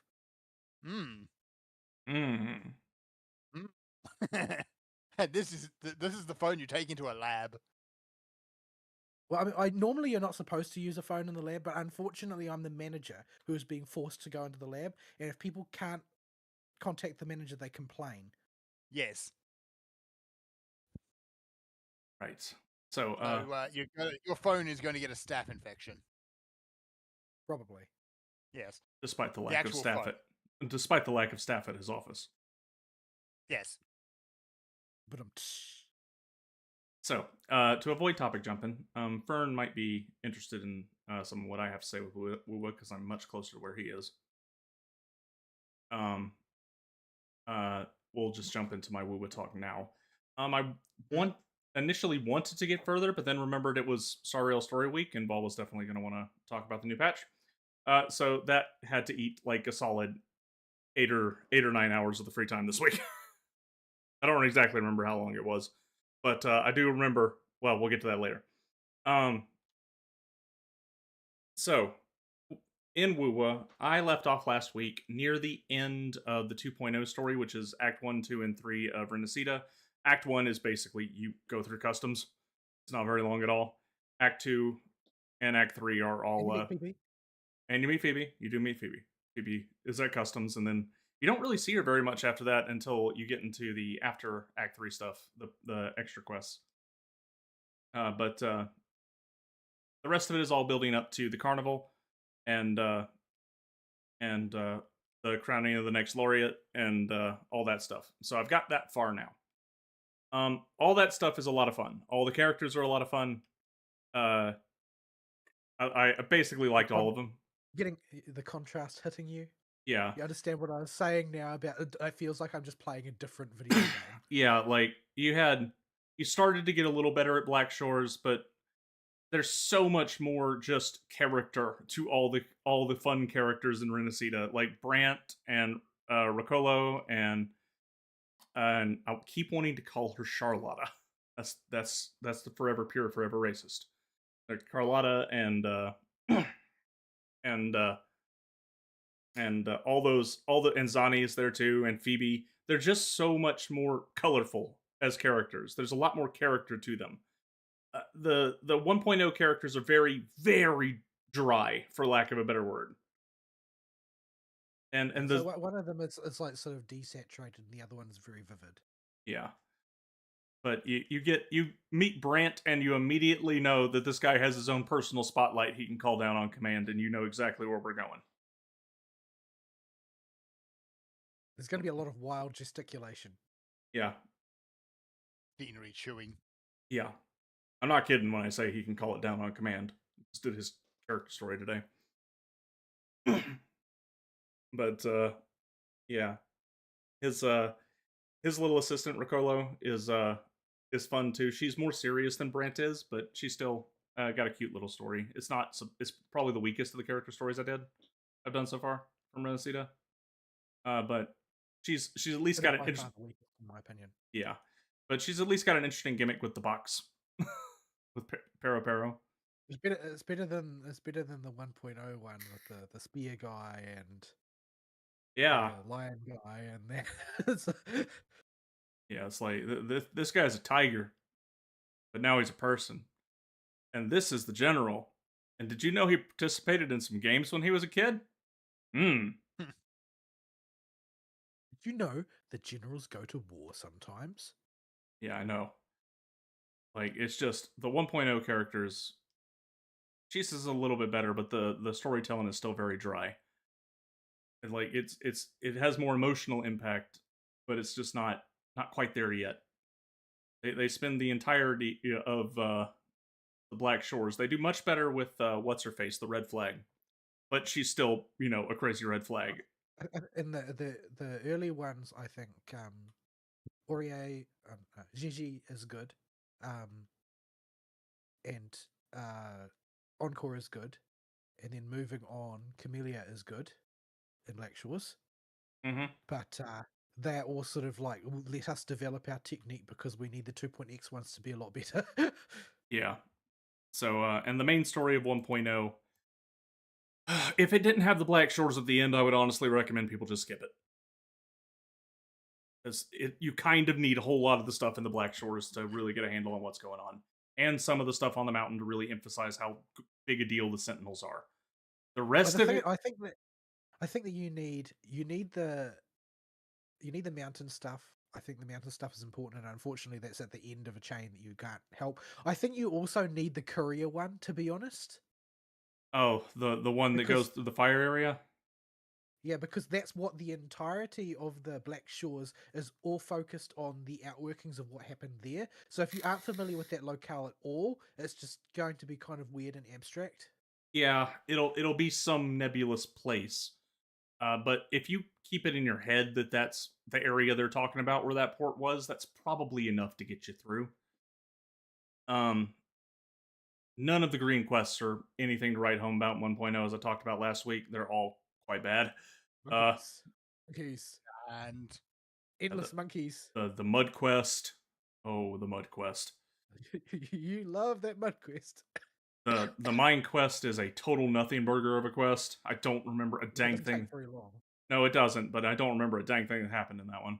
And you don't even need it to unlock the mine. You can just go in there and fight the boss you need for Chinese Barbara's essential materials. Yeah. Yinlin's story's okay of the 1.0 batch. It's probably the only one that's I just don't groan while I was doing it. I feel like if you look at it, to me it looks like they tried several different things in 1.0 and they selected Yinlin's as the one to iterate from. Yeah. Because, oh boy, the other two did not work. Zeshi was okay, and Encore's good. Encore is Encore, though, and is held up by just Encore being adorable. It's going to manipulate your emotions so hard and so blatantly, it's not even funny. But it definitely accomplishes its goal. I just finished Roxia, Brant, and Carlotta's today. That was today's project. And I've started Zani's. Well, I say I've started. I literally talked. Yeah, I talked to her and had her say, "Come meet me here," and that's as far as we got. Carlotta's was good. It's definitely you knocked some hits together. We did. We knocked one pair of heads together. Although Zani did most of the knocking off screen. And the main story in 2.0 is clearly there's still a lot of mysteries left open at this point, and it ends on some pretty big cliffhangers. The crowning of the Lord. It's sort of like the first part is sort of like crisis management. Like these are the things that are imminently going to happen, and we need to head them off somehow. Yeah, we've now got the setting established. We've met all the fun characters. There's story quests now available to get to know them better. And yeah, we got to ride around Tub Pups, and now we are going to solve the actual main story that's going on with the mystery blonde girl, who is the one that has the on-demand Booba expansion I know of. And that's all I know about her. That's a phrase. It's a thing she do apparently with her gameplay. Right. She can age up into her bigger self. Yeah, but basically she stopped aging early on, but because of various storyline related reasons, but she has another version of her that continued aging. Okay, so she grows up. She can sort of flip between the two at will, depending on how much power she needs to draw on. So yeah, I don't know all this yet. I just have met her, and that simplification is bordering on Ari version of misleading about the future plot. Okay. So yeah, just met. Well, I say met. We danced on top of the water, and then she gave me her name and ran away. And supposedly Carlotta's looking into her. Who she are and what her game is, but you'll find out who she is very, very, very, very, very shortly. But what the actual implications of that are is going to take several hours to draw out. Yeah. So the big takeaway for the 2.0 main story and why it feels so much better as a main story, even though we just finished, the first half, which is, establishing region, meeting characters, setting up the stakes, and presenting the conflict. That's what the first 3 acts are all about here. It's just how colorful both the region and the characters are compared to 1.0. Even if all you do is compare Jinzo and Raguna, which isn't really a very fair comparison, since Jinzo's like a frontier city designed to support a war effort, and Raguna's sort of a cultural capital. But you can tell a lot of love went into Raguna's design. Yeah, and I really like, those styles of towns, inspired by waterfront Europe towns. Venice, like all the Fontaine stuff they did there was a lot of fun in Genshin. And so I've had a lot of fun exploring Raguna, and we'll just find myself just wandering around just to go find stuff. It is a great city to just wander around in. And Septimont is as well, but in a totally different way. Like when you get to Septimont, you'll see that okay, so you can do a totally different tone of city that is just as much fun to wander around in. The biggest problem with Septimont is it has you didn't play Warhammer Age of Reckoning, did you? No, but it's all. Did Fern I play? did. Yeah, Septimont has shades of Inevitable City in it. Oh, just enormous. A little bit too big. Like it's like hold on, this is a little bit too big. I can't hold this whole area in my head at once. It takes me half an hour to walk across the city. Why?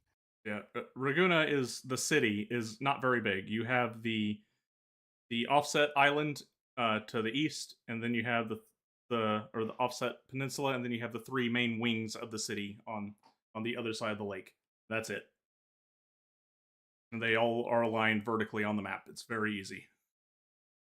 But it's got that sort of like old medieval European city brought forward into the present day type of feel to it, where everything's sort of like packed together and there's a lot going on around every corner type of thing.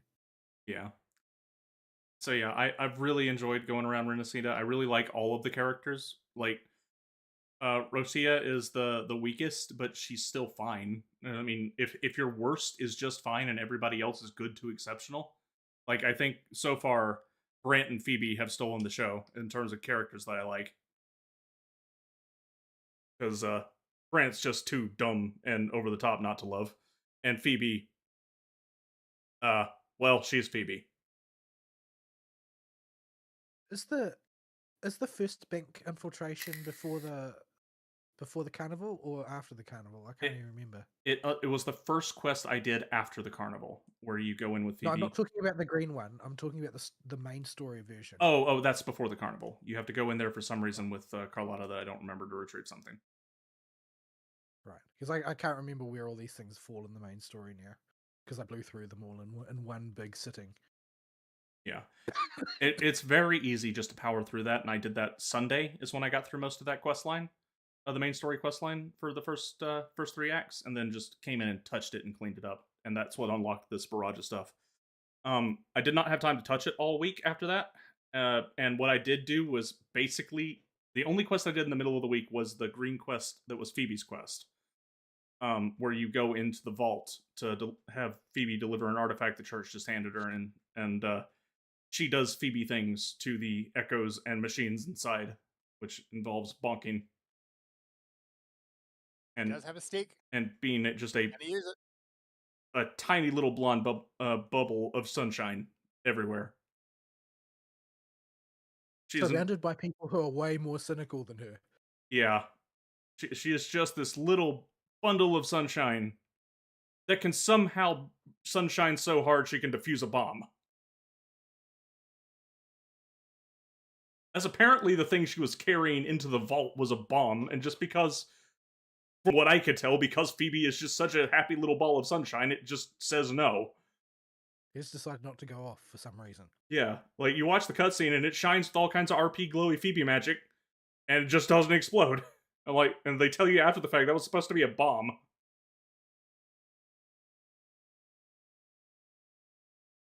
Like, okay, you say so, Phoebe. I've seen your mechanical engineering skills and have learned not to question it already. It involves a stick. And of course, it involves a stick. Phoebe is not a very smart girl, but she is a very sunny girl. So yeah, Phoebe is what I've been planning on pulling after I got Galbrena, and so I guess we can talk about the gameplay of some actual characters now that I've decided to pull on a gacha. So I didn't get much use out of Galbrena before she got out leveled and stuck. So I mentioned I got Zani last week after I saw the how her gameplay works, and 2.6 is Sanguis Plateau where the stone roses are, so you've got a ways to go.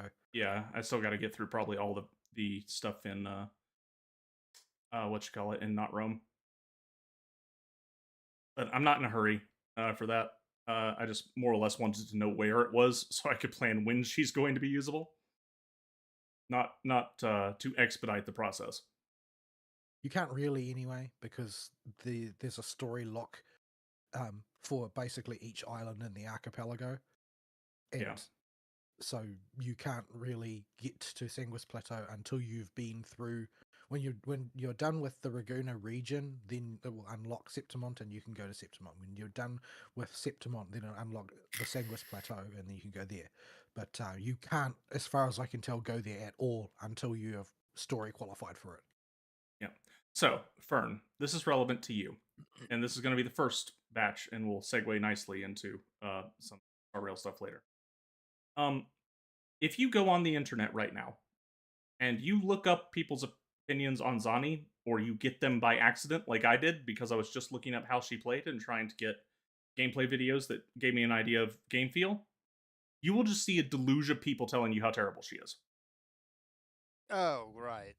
Now, I don't know what Zani they were playing, but my Zani, it has a lot of steps, but once you get there, you can sit on those steps and just have them ready to go when you walk into something dangerous, and then you press the ult button and delete the enemy in front of you. Now, so Zani's whole kit revolves around her ultimate, and you have to juice not just her ultimate bar, but you have to fill up a second bar under her forte bar. And this bar is filled up by inflicting Frazzle, which currently the only character I have that can do that is Spectra Rover. So when I hit Union level 45 right before the show, I got the weapon for her, the sword, because generally considered just one of the good ones to get.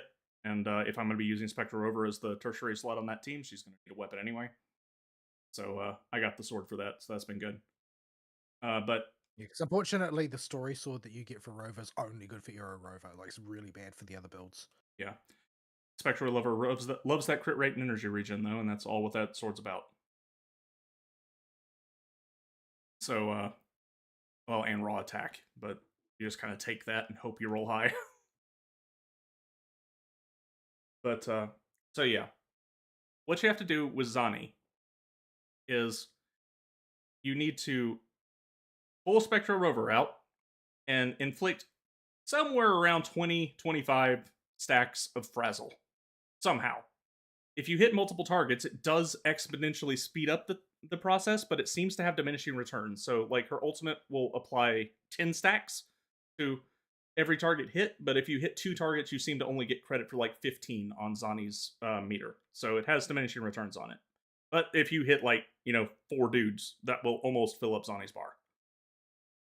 And so you want to do that, or you can use her skill, where if you got at least half of your forte meter, it does the little spinny thing around you. That will inflict 2. Now, you have to get through the Black Shores before you get the Frazzle upgrade to inflict any at all. But Frazzle itself is a okay hitting dot. But Zani doesn't really care about the Frazzle damage so much as just the fact that it's applied. That's all she cares about as far as getting stacks. And once you get those stacks to max, then you gotta pull Zani back out and build up her normal forte bar. By either using precision counters to get a free half of the bar, or by just pressing the counter button when you got an attack coming. Or doing her pause combo will get most of a bar, and a couple more basic hits will get you all the way there. And then you do the enhanced version of her skill to turn on all of her damage boosts. And then you press the ult button. And then you press whatever button is glowing and watch stuff get deleted. And it really does not matter what it is. It will just disappear. A lot of the carries in WoWa work like this. Like Carlotta's similar, although Carlotta doesn't rely on as much on outside stacking of anything. She does need buffs though, because she does damage via an orthodox damage route. But it's basically, you need to accrue multiple crystals, convert multiple crystals into her energy bar, and then use her energy bar to apply the shred, and then you do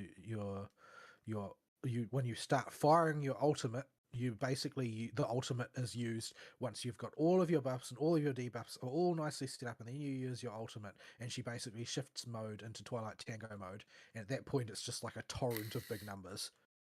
Yeah. So but it's all about you set up all of the pieces in order, and then press the alt button and watch the numbers fly.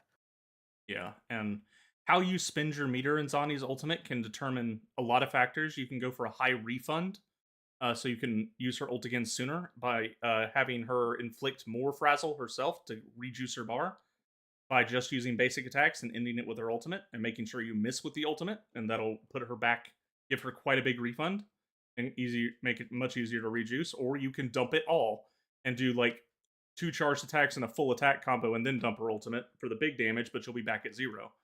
And you have to make judgment calls in real time with Zani based on the attack cadence of the enemy, because sometimes you just have to press that charge attack button, or you're going to get your combo interrupted. And you don't want that to happen, because then you're on the front end of your combo again, which does way less damage.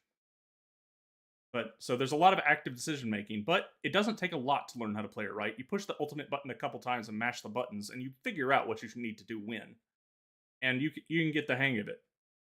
And she just is a monster truck when that ultimate's out. For 14 seconds, you are playing with God mode hacks.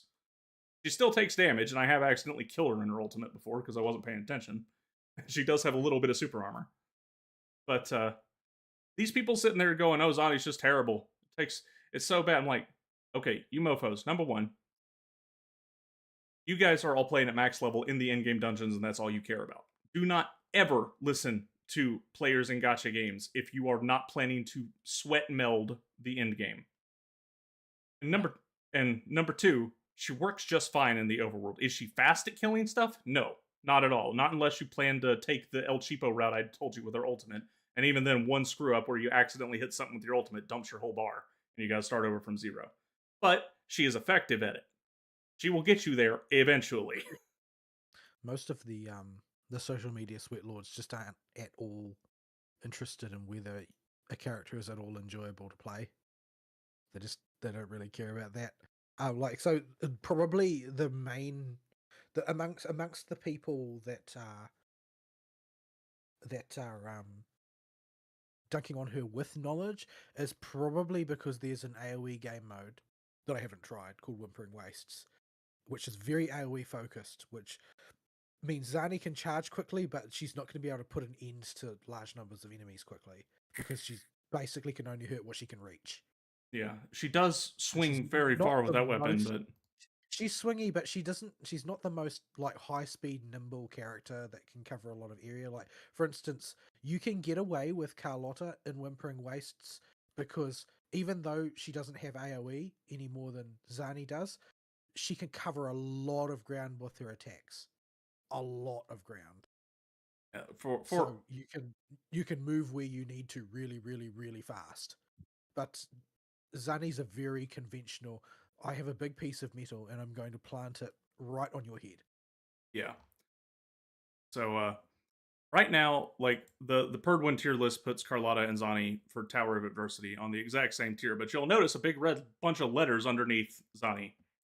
And that's because if you have to start from zero, Spectra Rover ain't gonna fill that bar very fast.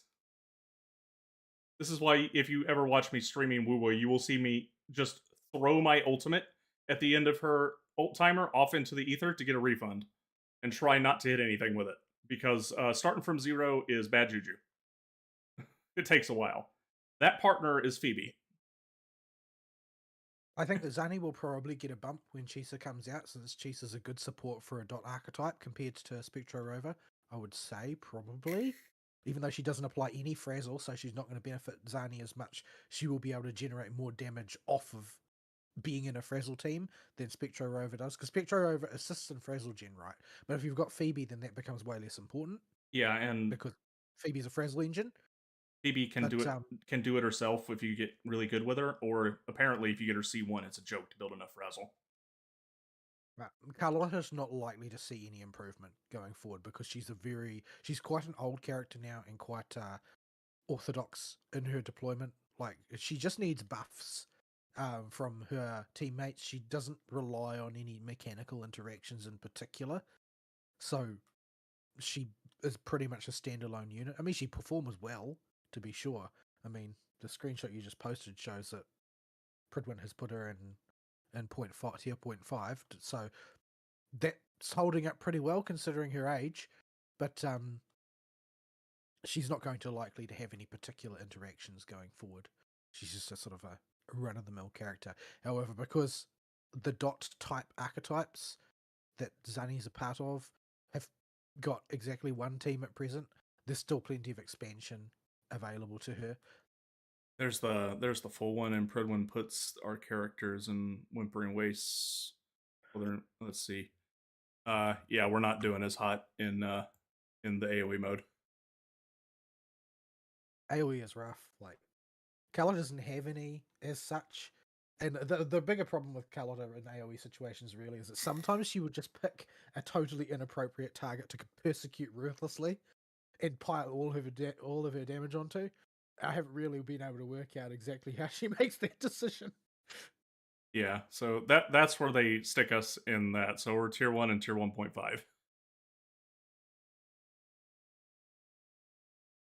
So yeah, What Carlotta is actually good at, which is not useful for Whimpering Wastes in most situations, is she can do sort of like line damage quite effectively, yeah, which is not something that is useful most of the time because enemies clump and then they surround you. But if you can get out of them and then line the enemies up, then she can do AoE damage with her ult quite effectively. yeah. But for all intents and purposes, that tier list is something you might or consider uh putting in your brain when I posted it there mostly just to have the reference of what the internet thinks. None of this is relevant to where we're at anywhere close to right now. I don't intend to either. Like, I don't intend to engage with in-game for Wuthering Waves any more than I do with Genshin, which means that I'll collect the easy premium currency and then move on with my life when I get there. I'm not intending to try and push it. It's just not worth it to me. Like Yeah. I'm happy to attempt that kind of thing in Star Rail because it's an intellectual exercise, and I'm reasonably happy to attempt to clear things like Deadly Assault and that in ZZZ because it's kind of a narrow challenge that I feel like I'm in control of. Like if I really want to get my 9 stars, I can just practice, and it will eventually come to me. In most cases, Mm-hmm. if I practice, I don't really feel that in Genshin. I Yeah. don't get that vibe off of it. It doesn't feel like I have a meaningful ability to train my way to victory compared to ZZZ. Yeah. I will say with Wuwa, because there's so many more moving parts, I would, before deciding to pull on a character, make sure you go look up a video of how they play. Because there You are, just do the training thing when yeah, it's available. You've got a reason. You can get a reasonably good feel for it. Like that, I or you can just play the story mode because you get to play nearly every character. yeah. Some of the early ones you don't get a super real good feel for. Uh, Or they but will force you to use Spear Guy over and over again. yeah, they will force you to use Spear Guy over and over again. They will not force you to use Timu Sephiroth, though, who I pulled two He's not in copies the of. game. As far as I can tell, he's not in the game, like anywhere, Maybe he's in the side quest we missed. or an event that we weren't here for. Yeah. But yeah. So this is what all the people online are going to be worrying about. Don't worry about any of those. Yeah, it's not worth it. Just play who you think is cool. Yeah. And so I'm making the Zani Phoebe team to have A, a functional team, B, I like Phoebe and Zani. I'm doing Zani's character story right now, and or I'm doing Zani's character story right now, and I can't wait to see where that's going to go because You will find out more about why she has bags under her eyes all the time. yeah, girlfriend has to work a lot, and she when you pop her ultimate, one of her lines is overtime, time to knock some heads around.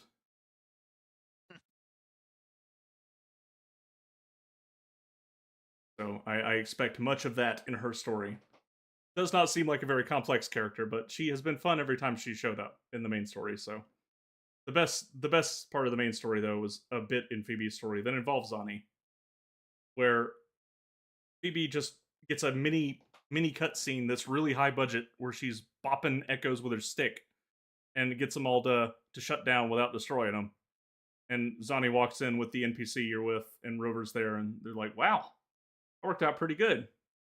I didn't know you were so good with echoes." And Phoebe's just like, "The right pressure applied at the right point is a good way to clear the mind." And they all just watch Phoebe go bonk these things with her stick. And Zani's like, "Oh, that's a good joke." And Phoebe's like, "But I wasn't joking." And there's a solid 15 to 20 seconds of silence. The music cuts to almost out as Rover, Zani, and the NPC slowly look to each other to try and come up with a response. And Phoebe just sits there and tilts her head like a confused puppy the whole time. I mean, I can't see a fault in her logic. Sometimes you just need to whack things with a stick. Yeah, it works. It works. It works. Every time she's done it, it's worked. If it works, keep doing it. Yep. Well, So- I think I can't remember exactly, but I think I remember there's a different quest that I've done where I think that she's about to go for this option, and I think Rover has to stop her because it would be a socially bad thing to do at that point in time. But she's, when all you've got is a hammer, everything looks like a nail. Yeah. Phoebe's adorable. So I'm very excited to pull Phoebe and mess with her. She has a very diverse kit from the little bit you get to use her in that story, where it all depends on what mode she's in and whether you're in the circle or out of the circle. And It so just looks cool too. yeah, and she can be played as both an on-fielder and a sub DPS depending on what mode you're in. You can swap her semi freely. It looks like. So yeah, that'll be very interesting to play with. I'm excited to mess with her. Don't really have any other major pull targets after Phoebe, so I'm just trying to get enough to hopefully not have to spend any money to get Phoebe and her weapon.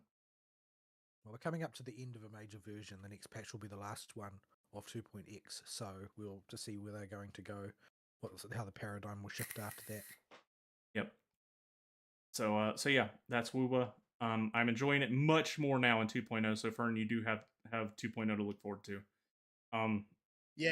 Just get through, especially get through Acts 1 through 6, and get to the big fight where you get your next element of Rover, and after that, it starts to slowly incline and get slightly better once you get to the mountain.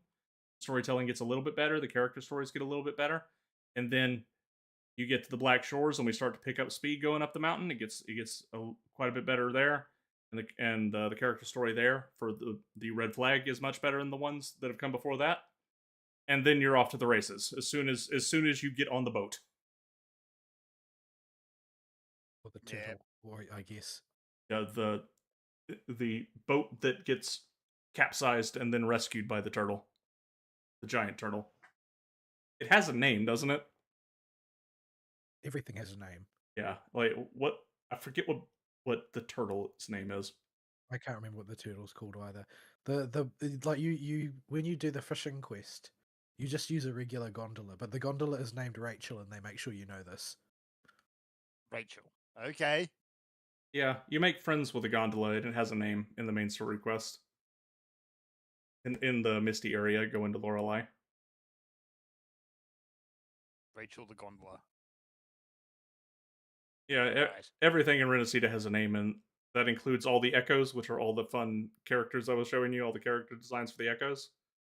Like the oven to bake the pizza in fake Italy has a name, and it's a central plot, and it's Bakey. It has a surprising amount of relevance in several side quests. The thing is that what you're familiar with is that echoes are basically monsters you equip, right, and you summon them in combat. But Yep. in Renashita, low-level echoes are able to self-sustain, and they can basically participate in society either as like individual creatures or as weird living equipment or whatever. And basically the Renashita is full of them. So the gondolas are all living things; they're all echoes. Weird hollow whale things. Basically, yeah, they make dolphin noises and stuff when you're riding them. Yeah, they can Why hop. not? They can hop out of the water like dolphins too if you press the dash button. But yeah, and just you'll meet Cuddlewaddle and Lottie Lost and all the other plushies as one of the common echo types. There are a lot of Cuddlewaddles, but apparently, as Brandon informed me, there can only be one Cuddlewaddle per troop. Troop of plushies. So yeah, that's WooWa. And I stuck that commentary about the internet on there to transition to the part. Unfortunately, Fern's not going to have much context for it. I will try to throw you some bones so that you can jump into this, Fern. But it's the big Star Rail patch. I'll have to try and organically weave them in, but I'm not sure how successful I'll be. Yeah. He's so far off at the pace he goes that he's looking at like a year to get to the point we're at, so he'll have forgotten anything we talk about as character specific stuff by then. Pretty much. That I wouldn't put a whole lot of stock in me catching up at Star Rail anytime soon. Yeah. So we have the Star Rail patch. I insulated myself as much as I could, as much as I usually do from social media. and this kept me relatively clear-minded of what the opinion's general consensus was, other than they were all flipping the fudge out about something with Cyrene. I didn't know what anybody's opinion was on the story as such when I went into it. Like I had no idea. Like everybody could have hated it or everybody could have loved it, and I wouldn't have known. I went in totally blind. So I'll give the 30-second broad strokes I got, and then you can go and we'll pick specifics from there. So the 30-second broad stroke is the finale of the Amphorius story arc. We fight the final boss, resolve the Amphorius story, and get ready to move to the transition patch. I did not think it was the strongest patch of Amphorius, but it was an adequate finale, given what we had. There was stuff to like about it, stuff to dislike about it.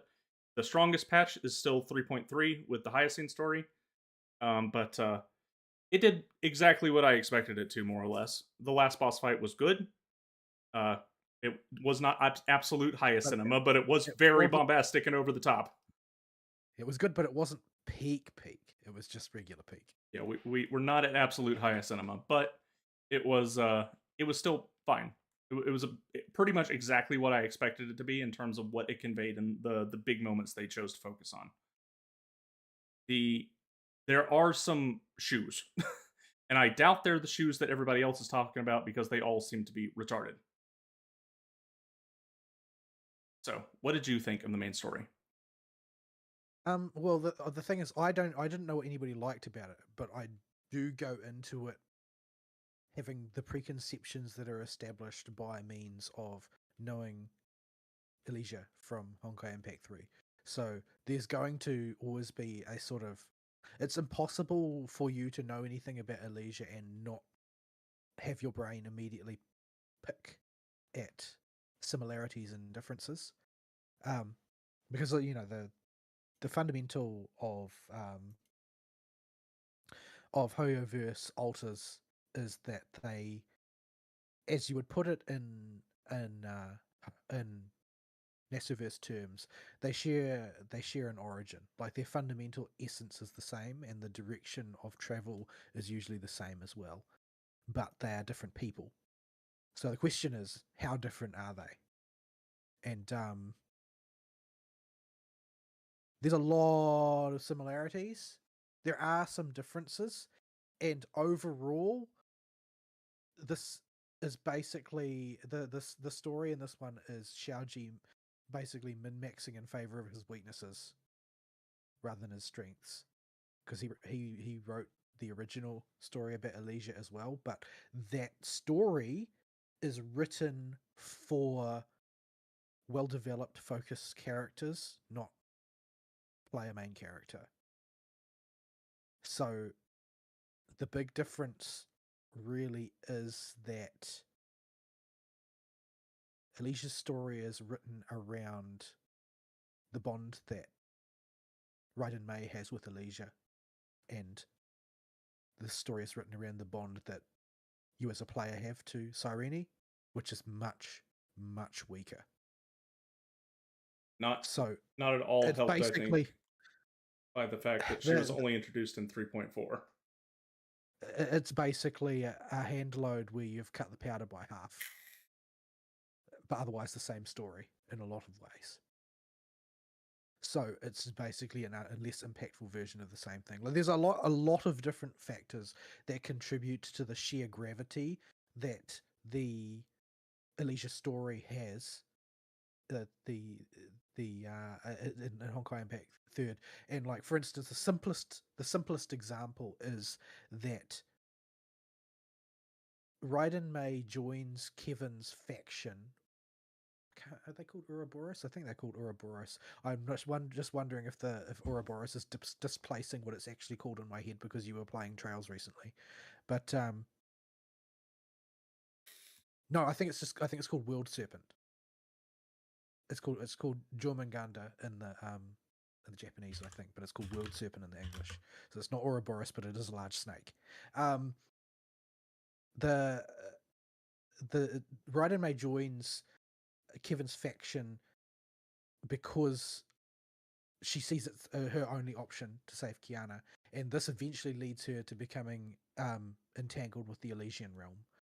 And she spends most of her early time in the Elysian realm being extremely annoyed and exasperated at Alicia's constant burbling about love and cuteness and how she wants to be her friend, etc., etc. And it drives her up the wall. And only over the course of time does Alicia eventually grow on Ride and May as they spend time together, as she gets more and more entangled in the Elysian realm and so on. And then in the finale, when they finally have to part from each other, May is absolutely heartbroken that she's not going to see her ever again. And of course, this is going to be something that you witness as a third party, having borne witness to the fact that May didn't like her at all initially, and now she's absolutely heartbroken that she's never going to see her again. So it's an arc that you get to view from a much more outside perspective, and therefore it works really well.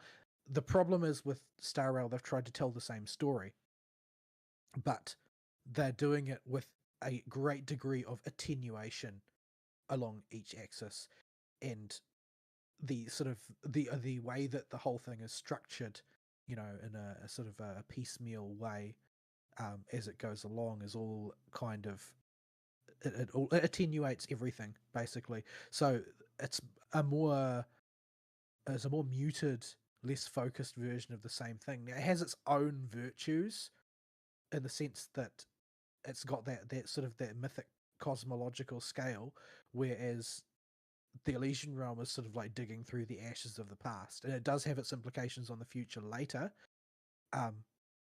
And a lot of the stuff that you learn through the Elysian realm, and then the story that follows in Honkai Impact 3rd, will have bearing on the way you interpret a lot of the discussion in the Honkai part of the Hoyoverse regarding memory, because memory is something that has been set up historically in the Honkai setting as being an extremely powerful fundamental force, which is something that's a little bit alien if you just drop into Honkai Star Rail, the way they treat memory, which is the whole of Penacony is basically designed to prime you for the fact that memory is a physical force.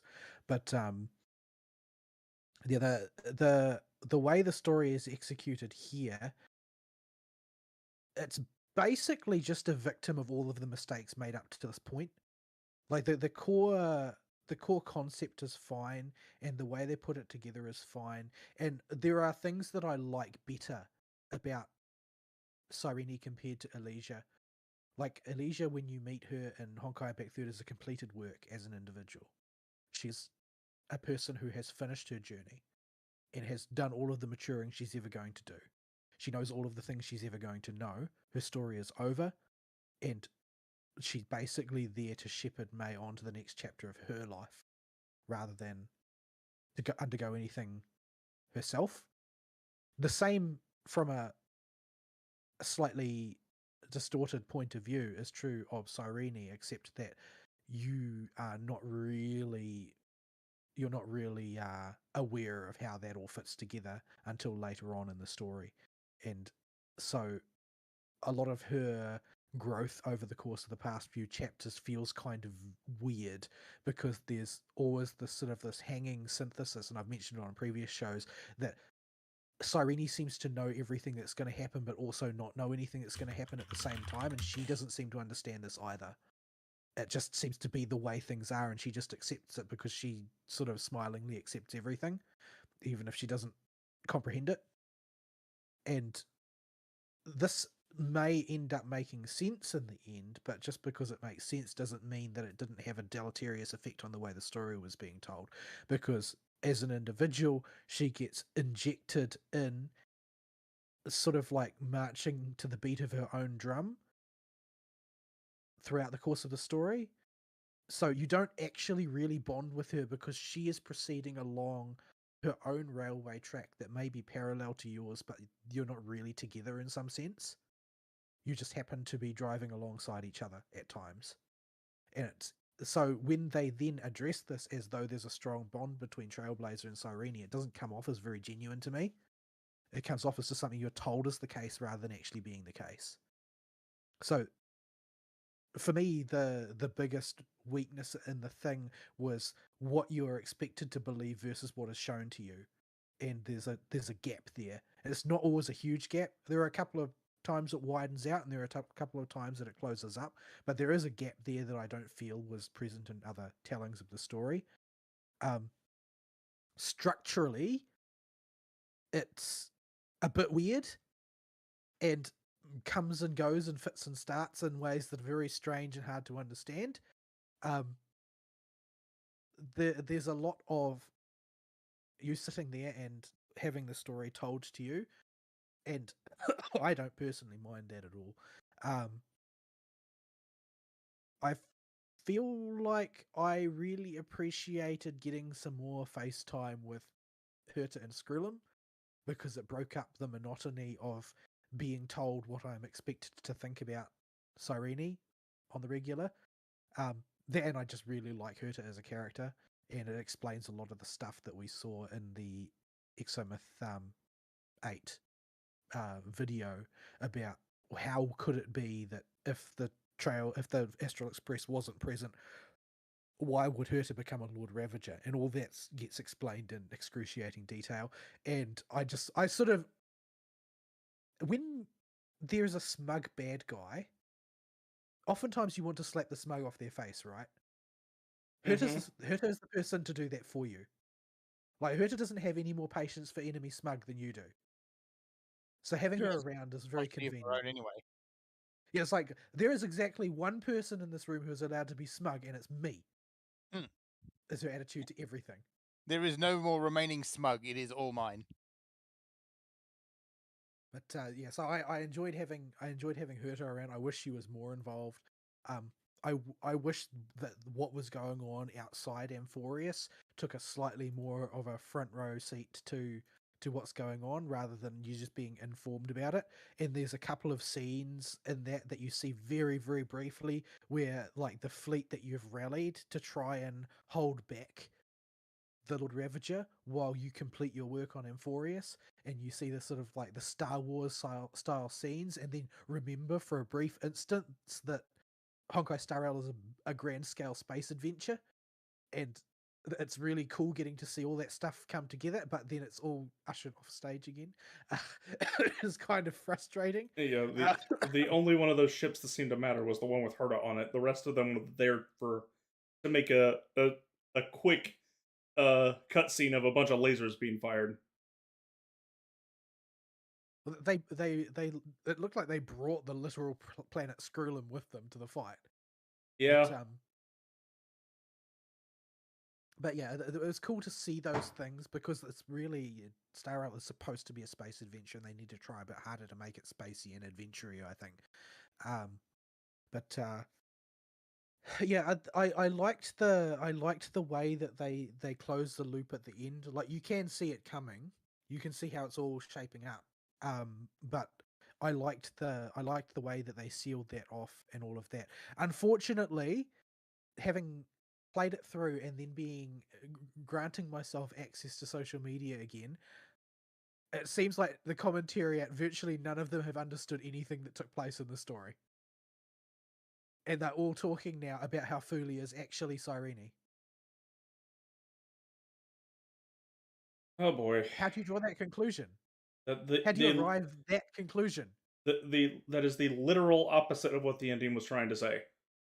Yes, but this is Twitter.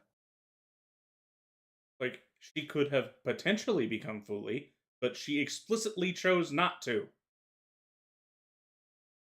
Yes, well, there you have it. This is the internet for you. There's a lot of things in there that I really liked. I think it's a really, really, really tiny thing, but one of the things that I liked the most was that when main character Trailblazer is about to wake up, the High Priestess of Kefale is actually Serena. I really enjoyed that. I thought that was really cool.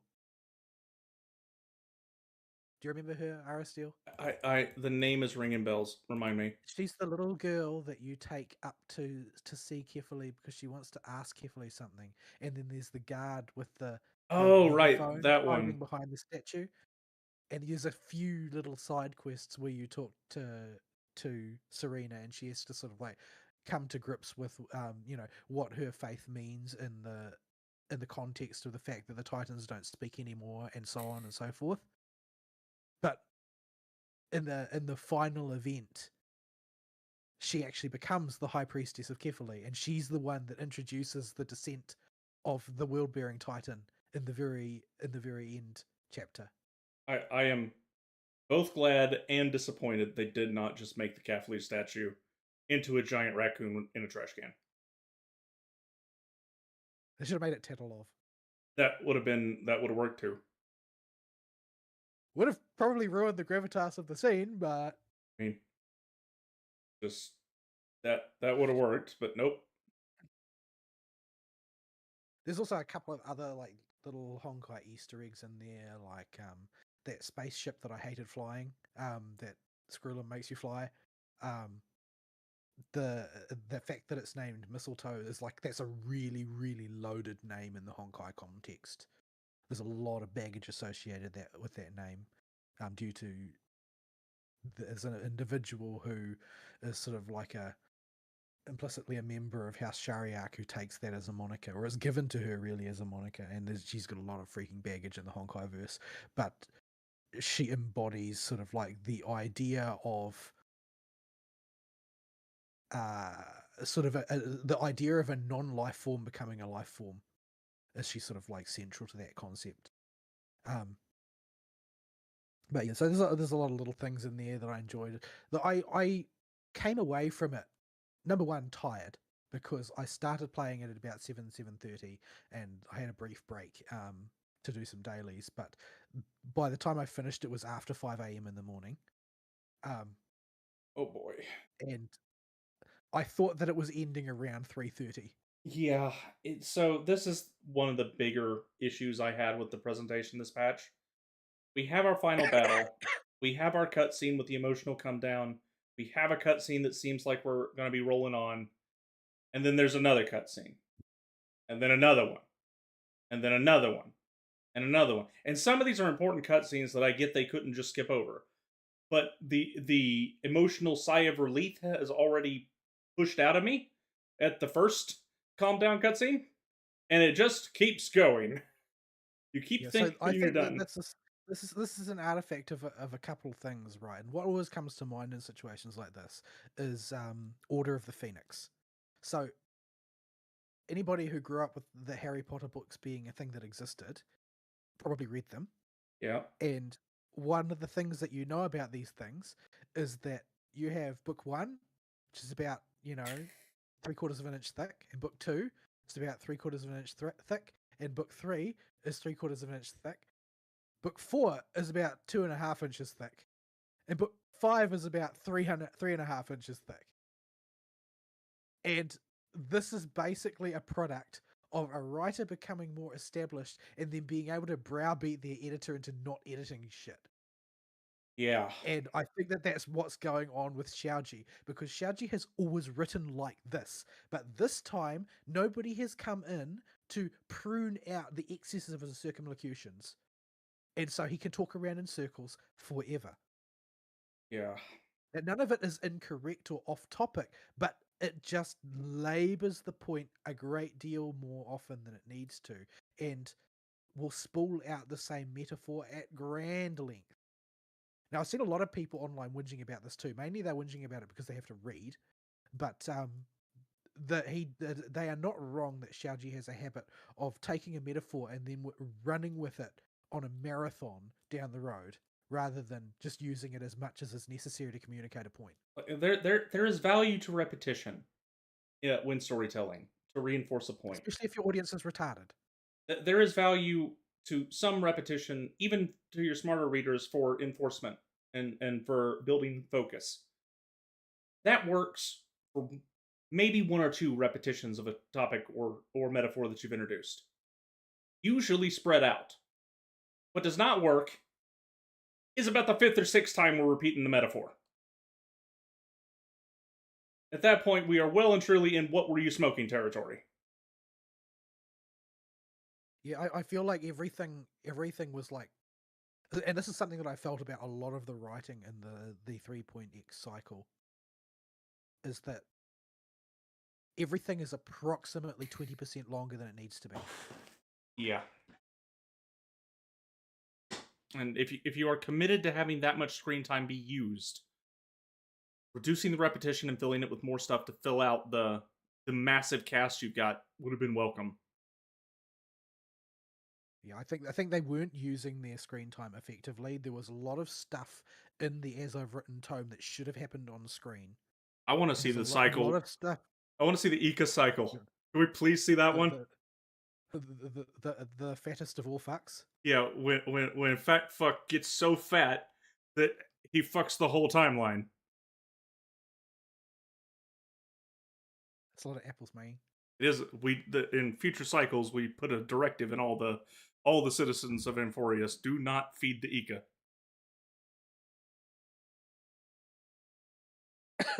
But yeah, so yeah, there's it basically it gets to a point where the only person Xiaoji is out to satisfy is himself, and he just keeps writing because he likes the sound of his own writing, I guess.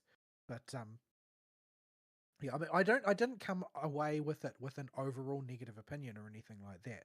But there's a lot of fat, and not just on Ika. Like the writing has a lot of fat and could use being trimmed down a little bit. Yeah. But I liked it generally. There are some things that I would have liked to see and some things I would have liked to see less of. But generally speaking, I quite liked it.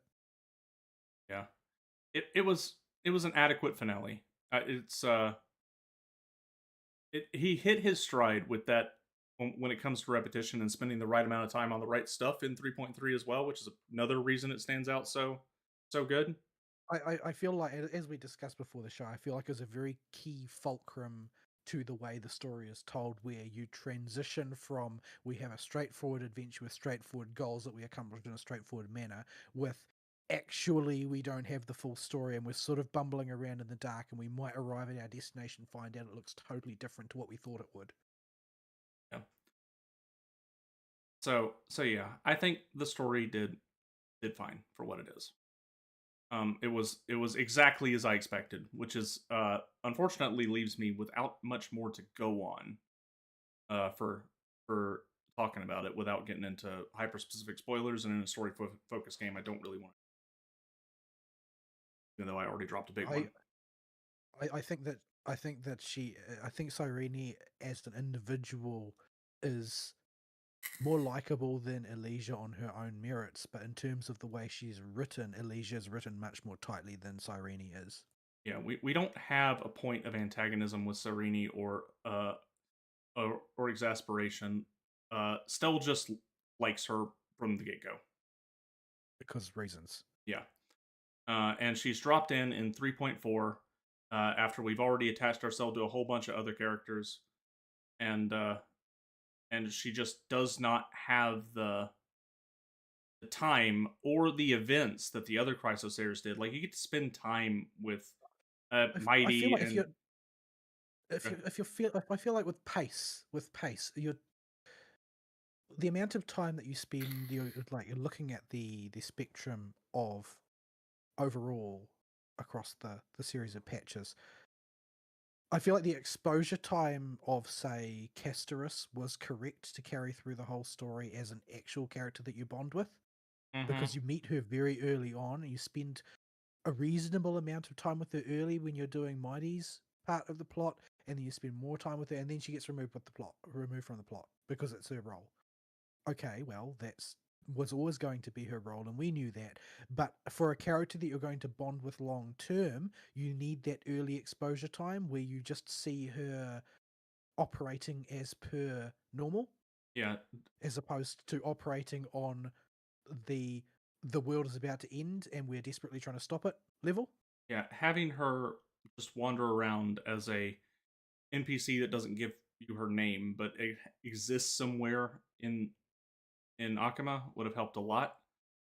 They'd have to do some rewrites on her mechanics as a character to fit that, but just because we had nothing similar, it just kind of pops up in 3.4, and it's almost like they expect you to have attached to her in Honkai Impact 3rd. And that's they're like, oh, they already know her from Yeah, there. this is like Xiaoji's narcissism at work, basically. Yeah, The character was just such a smash hit with the Honkai audience that he's probably just sort of assuming everybody's heard of Elysia, and that stable of people are going to carry the popularity of the story regardless of what happens. And to a the thing is, to a non-trivial extent, he is right. yeah, That popularity, strictly the popularity of the character, does carry, and I'm sure that their financials on Sensor Tower for the month are going to bear that out. yep. So, speaking of, that gets us to the mechanical side, and the reason I was hesitant and had only done Chaska budgeting for Cyrene. Now I didn't get her light cone. I only pulled for her, and she came in 20 pulls. There's not really need to get her light cone because you're going to get a replacement for Remembrance Trailblazer anyway, and the Herta shot works just fine for Cyrene. Yeah. The only shoe you're going to have is probably literal shoes, and that you need to hit that 180 speed threshold to activate part of her kit. Which is an absolute nightmare to accomplish. Yes, I managed to barely get there, but she does not have the HP I would like her to do it.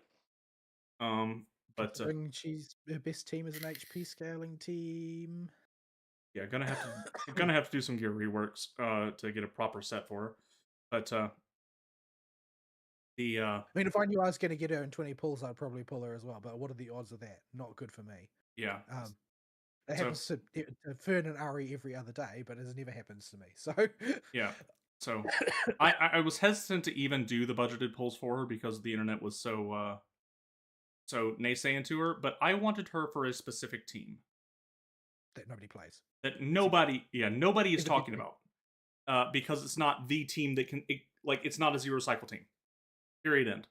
It's C0 S1 Aglaya is not a team that anybody can zero cycle with if they wanted to. It's never discussed. The absolute pathological obsession with zero cycling that the large segment of the Star Rail community has is something else. Now, it's a very effective team, but it's got an engine that needs to start.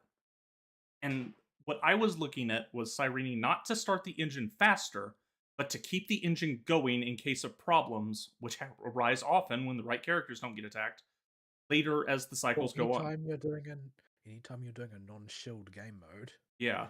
Like, there are engine problems once it gets going, and you need to keep that engine turning over. And Cyrene looked like she could help with that, and she would solve that specific problem. And so this is the only team I've tested her with, and she's great for this particular application. This is exactly what I wanted her for. Yeah, if you want to get your money's worth out of Aglaya, there's definitely room for her there, especially if you look at getting Eidolons for Aglaya later to make it absolutely concrete. Yeah, like if I can get her S1, I can keep this team operational for many patches to come by just rejiggering Aglaya's gear to have more crit damage and crit rate on it.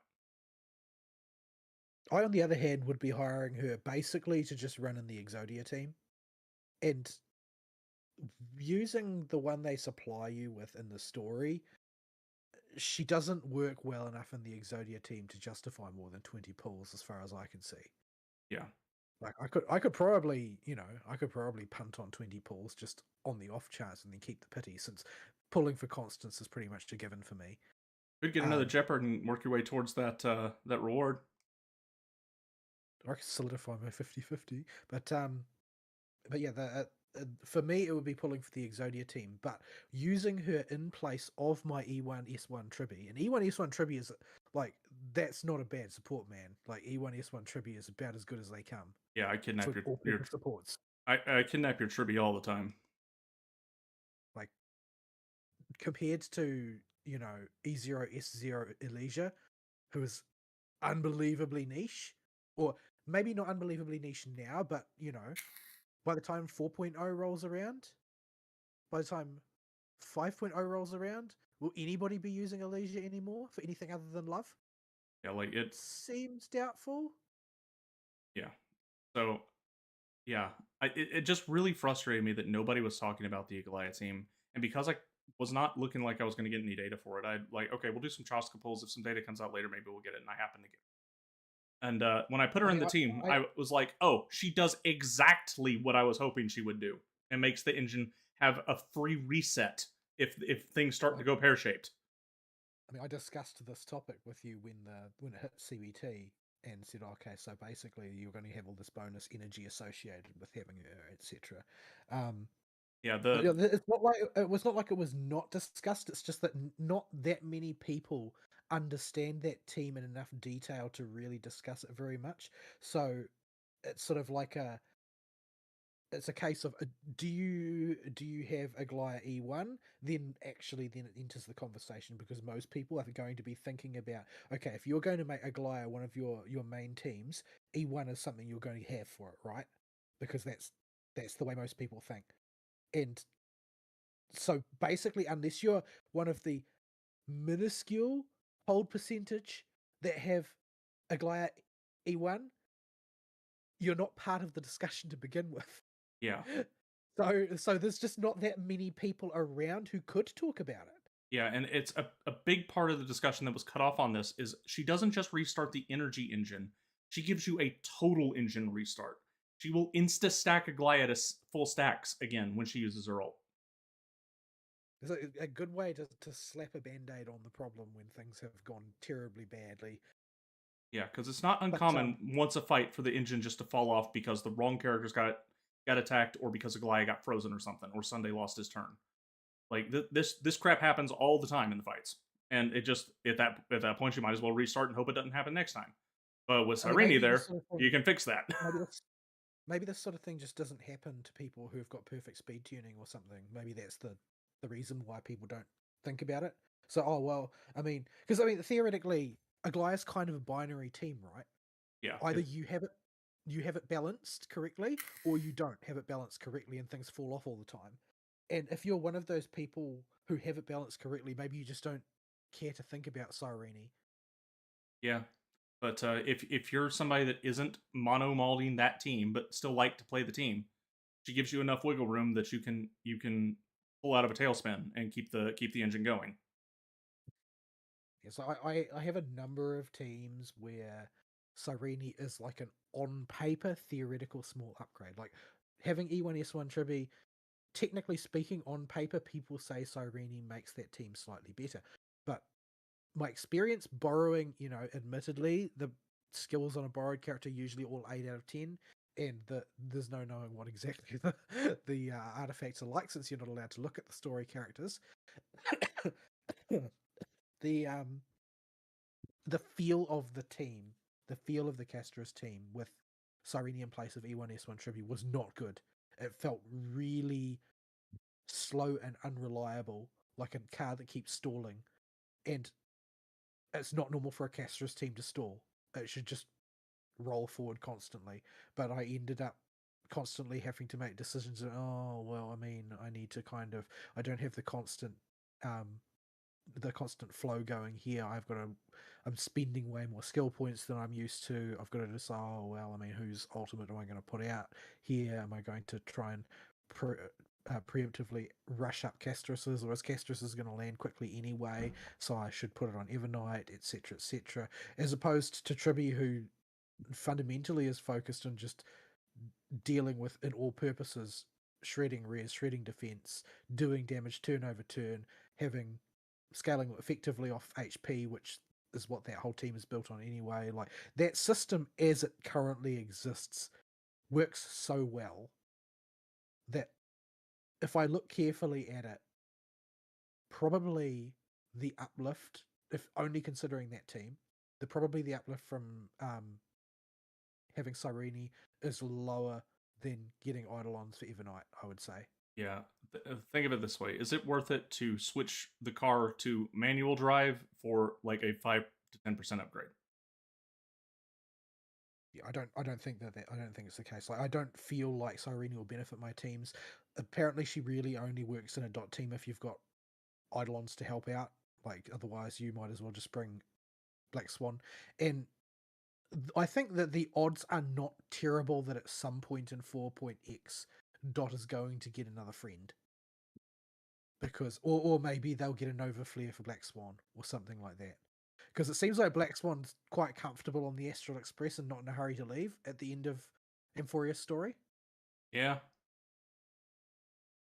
So, and I think in the final scene, in one of the final scenes, I think Sarini sort of whispers a request.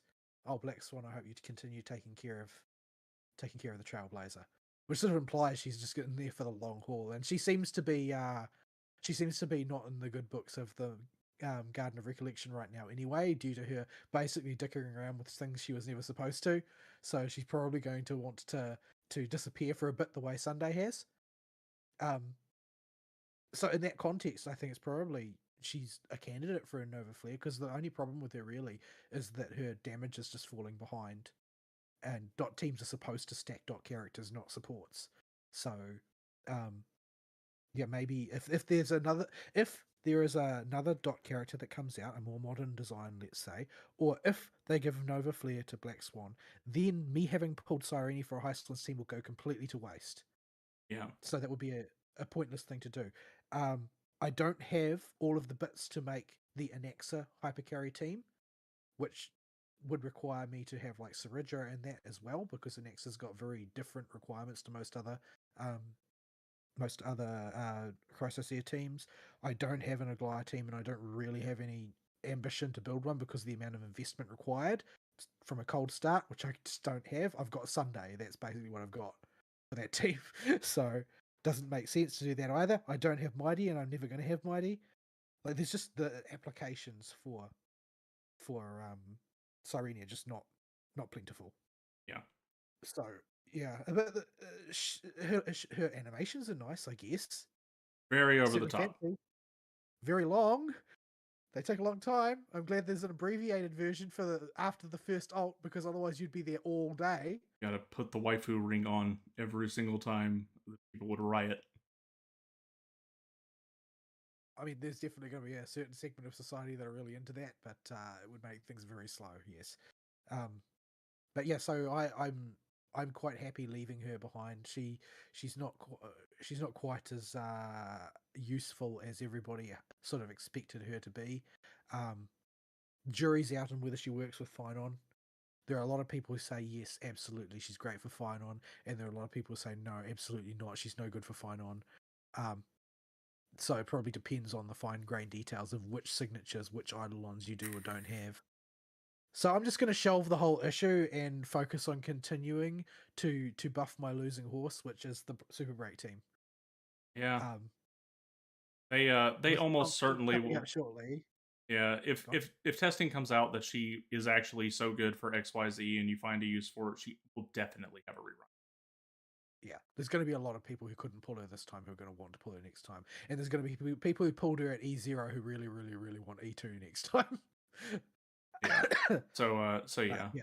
Also, I'll add an addendum to the Acheron, or not the Acheron, the Aglaya team while he's doing that. The reason in particular she works for the Aglaya team so well for the purposes I'm using her for is because you already on the Aglaya team have to spend a cycle or two yanking on that chain to get the engine started. So Cyrene's slow ramp doesn't matter. She's in sync with the rest of the team effectively. So the biggest drawback that people are going to have isn't applicable to the non-Eidolon Aglaya team. If you put E0 Cyrene on the Exodia team, then everybody else comes out of the gate running, and she's puttering around trying to accumulate resources to use her first ult. And first ult on that team is just not like getting just like here is your ult up front, we're going to stack you to max and get you going. That's really valuable on teams that have like really powerful decisive ults that have a lot of damage behind them, they're hard to get going, etc, etc. That's just not the case on the Exodia team. Like Hyacine generates ults like candy. Castoris is like full of tools to generate ults now when she's in her team with her good teammates. Tribi generates ults faster than basically any other character I have other than Kafka, and Evernight generates ults with a pretty reasonable frequency as well, considering her energy requirements. Like, getting a bonus ult just doesn't mean much to that team, and And so it's all in the buffs, and well, the buffs are good, yeah, but I could just have Tribby, and that way I'm doing damage right out the gate the entire time. Yeah. So until the fight becomes really long, it seems like Sorry doesn't pay off. They would need to introduce a marathon game mode before it really became valuable, I think, to the teams that I use. Yeah. We've been on our games and left Warfern out in the dust. So we should move to news topics that he can actually contribute to at some point. It Okay. would help, but there really aren't a whole lot of them. You got any? What I've mainly been seeing people talking about from my part this week is it seems like Squeenix is just burning the US division to the ground. Yeah. Honestly, it was only going to be a matter of time with that. I mean, Dawn Trail probably saw such a colossal subscriber drop from both the quality of the writing and the localization team's decisions in casting and localization. Yeah. That that people are just they need to fix something, and the easiest thing to fix when you're in crisis mode with your investors is burn down the thing you changed that everybody hated. Yep. Get Yeah, rid of so the redundant team. they're basically running through a huge set of layoffs shortly, which is something a lot of people are doing because nobody's got money to invest at the moment. Oh yeah. But so that it sounds like basically they've quietly said to a lot of the people working Squeenix's US side is, look, I'm going to give you one chance to leave gracefully, and after that you're just going to be made redundant. And so a lot of people are choosing to leave gracefully so they can keep their dignity intact. Semi-gracefully, anyway. So the lead of English localization is being booted. This is it sounds like this person left quite early on in the piece, because they were getting a lot of flack from being one of those people who basically came out and said, look, it's impossible to live with right wingers, we should just purge them all, and said that completely unironically, which, when everybody knows what company you work for, is not a very wise thing to do for your career, because your company has a reputation to protect, and they don't pay you to be a lunatic activist. So yeah, she's out. She's the one who was responsible for a lot of the Nepo casting. Yeah. And for a lot of the questionable decisions about localization. They have also we've also seen in just recently the resignation of the branch chief publishing officer for the US, who's basically the guy in charge of publication, and he's the major point of contact for the JP side of the Squeenix operations understanding of what Western markets are all about. They will basically take his word as gospel. So he was the one who told them that Ian version of Dawn Trail would sell well. That the Dawn Trail was a story and a casting and a localization that would play well in the West, and therefore you should do the story this way. Like, the feedback about what Western audiences are into comes from him. So basically, if there's anyone who really deserved to be tarred and feathered on their way out, it's that guy. Both of them, but yes. Yes. So yeah, those are just two of the FF related highlights that I've seen lately. But yeah, it sounds like they're giving that department an enema. Yeah. Yeah, you really, the only person of value on that side has been Koji throughout life cycle of Squeenix. You can just flush everybody else and try again. Yeah, well, I mean, Koji's a wet lib shit like the rest of them, but he loves the project more than he loves his politics. Yeah. Which is fine. So, yeah. As long as the project comes first. So, yeah, and we know we got 16. Koji was the head of the localization and all the English stuff for that, and they did great. Everybody loved it. As far as the English side of it went, anyway, there was nothing bad that happened there. Yeah, just get him back. I don't know how you do that, but make it happen, or find somebody as good as him. Yeah. I mean, he's still around. He was just put on a different project. I don't know what he's working on now, but I mean, he didn't leave Squeenix or anything. Yeah. So yeah, it's a step in the right direction. Now we need to see, you know, there's still two big elephants in the room for 14 in particular, and that is you need to address class homogenization and you need to address the story. Yeah. And there's no specific thing I can recommend for them with the story. Basically, I just need to hear reports coming out of the game that the story has improved enough. And Well, they've said one thing, which is probably the big elephant in the room, and that's the Warrior of Light's going to be coming back into the front and center. yeah, they've been saying that for multiple patches now. And Yeah. Well, they have to, because the thing is that, number one, it was a problem that they were spending all of their time glazing a character nobody cared about, and number two, even the people that pretended to love Work Lamart were the method of criticism that they directed against the people who didn't like Work Lamart. Well, one of the methods of criticism they used was that, oh well, they're just children who can't stand the idea of not being the center of attention. Unfortunately, if you want that, if you want your preferred state of affairs where they're getting dunked on to continue, you don't tell the developer how to get them back. If you convince them that they need to be the center of attention and then all of a sudden they'll be popular again, what motivation do they have to keep them out of it? Like, the people making the game are not bloody minded libshits who want who want to marginalize part of their paying population. That's not their objective. Their objective is to make as much money as possible. So they're not on your side. Like, these people who are just, making up farcical reasons why Work Lamart was great and anybody who didn't like Work Lamart was a Nazi. Those people are not, like, they're not on your side. Like, they're not actually trying to make you money from the position of the developer. From the position of those people, the game developer is not on your side. They're not part of your weird activist bubble. They are a business trying to make money. They're not interested in making sure that the Nazis don't get to play their game.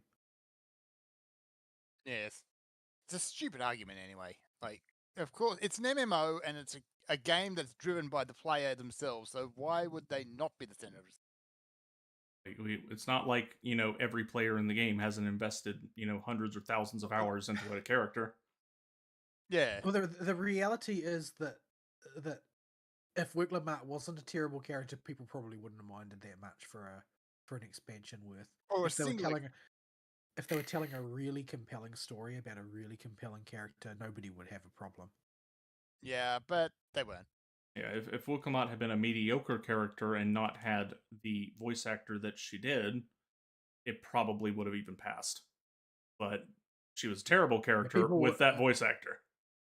People wouldn't have liked it, but they wouldn't have resented it as much as they did. I think most people didn't resent the voice acting as much as they resented the fact that the plot was idiotic. Yeah. It's like everybody just stands around waiting for plot to happen most of the time. And usually it's waiting for Work Lamart to happen, really. I'm just, every time I think of the Dawntrail story, I'm reminded of that bit after the goblins where you're all standing around the road and Work Lamart says, "Oh, I'll be right back," and gets kidnapped. Yes. Stupid bit. It's like the most boneheaded writing imaginable. Whoopsie. And it's all in service of making Work Lamart the center of what's taking place. The scene is literally everybody is waiting for Work Lamart. And then a thing happens to Work Lamart. And now everybody goes after Work Lamart. And then you arrive at Work Lamart, and then you rescue Work Lamart, you talk to Work Lamart, and Work Lamart tells you what you're going to do next. And then you follow Work Lamart to that destination. Like, this carrying on for a whole expansion, it was never going to go. It was never going to float. No. You aren't going to be able to sustain that type of storytelling. And I'm incredulous that it got done to begin with. Yeah, and to state a point we've beaten right into the ground, Kryl was right there. Yeah, the stories, there were stories there to tell, but they just chose to make up a terrible one and force us to sit through it. Yeah. I've been so demotivated by that. I don't care how good the patch stories are after the fact. Like, how can I?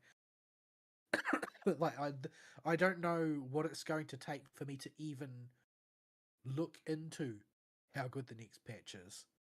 I'm not going to be queuing up for the first big developer diary talking about the upcoming new expansion. Like, I'm not even going to care. I don't know what they're going to have to do to drag my attention back in their direction. The farms thread is usually where I get information on 14. Right now, it's currently there are no highlighted posts because it's only really started in the past few days of them digging into all the people that are no longer part of the English localization and have been gracefully shooed out the door to see just the worst of what they had. And they have a lot of posts there, and I'm not going to go through them until we get some highlights. until somebody gets enough upvotes on something to get it highlighted, because that's a lot of stuff they dug up. Yeah, a lot of even just the surface stuff that's popped up is not very nice. And that crowd is when you decide to go from a relatively successful arc like Endwalker into something where you can sort of draw a sharp line between this is when we were successful and this is when we stopped being successful. There's going to be people who were given additional responsibilities at that line, and every single one of those people will now have to account for what they did. And a lot of them are not going to be able to present anything, or in a lot of cases they will present something completely asinine as their reasoning, like, oh, but this encourages diversity or something like that. Yeah. And the So no, we don't financial, want you to encourage diversity. We want you to encourage profit.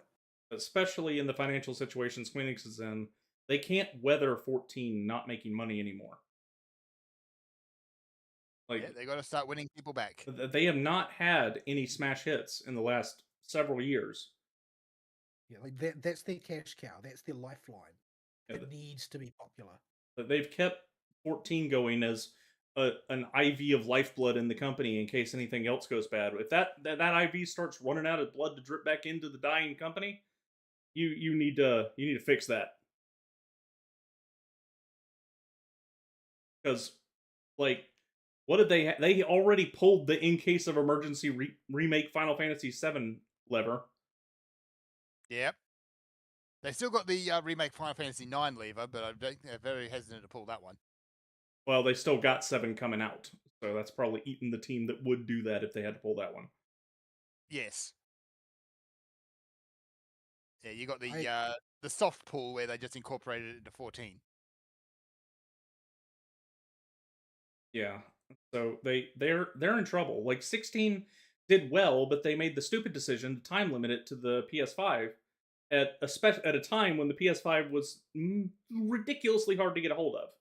Never mind the financial situation of everybody at the time, and still is like this, where people just don't run out and buy consoles right now. There's a lot of them out in the ether, but yeah, that ain't gonna. Yeah, there's not a whole lot of reason to buy a console. When I last looked at the numbers, it was successful, but it wasn't the smash hit they needed. Yeah. Like, people liked it. People that played it like me liked the game, but they're just like, it was good. I enjoyed my time. But That didn't become a phenomenon. Everybody's forgotten it now. Yeah. It's just like, it was a very, very good and solid video game. And that's where it ended. And there was just not anywhere close to the hype behind it that they needed to turn that into a smash hit. They couldn't really do much with it after that point. And then all their other miscellaneous small stuff, maybe it's turned small profits, maybe it's been losses. We don't really know. But I haven't looked at the numbers. But it appears not to be looking very good for them. Yeah. So we'll see. Like I said previously, the announcement for the next expansion is going to be very telling, and that's probably going to be the make or break point. Yeah, I'm wondering. I really, really wonder what their number drop off is like. Yeah. Hey, it could be worse. It can't be too bad, I suppose. They can't announce something like midnight. Yeah. Oh my god! As far as underwhelming expansions go, Blizzard has knocked it out of the park with that one. But yeah, we've got to be about due for it. Although I don't think even Beastmaster's in the class in the game yet. So what are they doing? I think Eh. that those whole special class things are a boondoggle. I don't think that anybody really cares about them like, That, on a population level. They're a cool thing to do on the side, but they're not really that's stuff for your invested players that are there for the long haul and have been there forever. What they need to Yeah. do right now is get all the players that saw Dawn Trail and went, nah, I'm out, back. Nah. Yeah, you got to get those people back.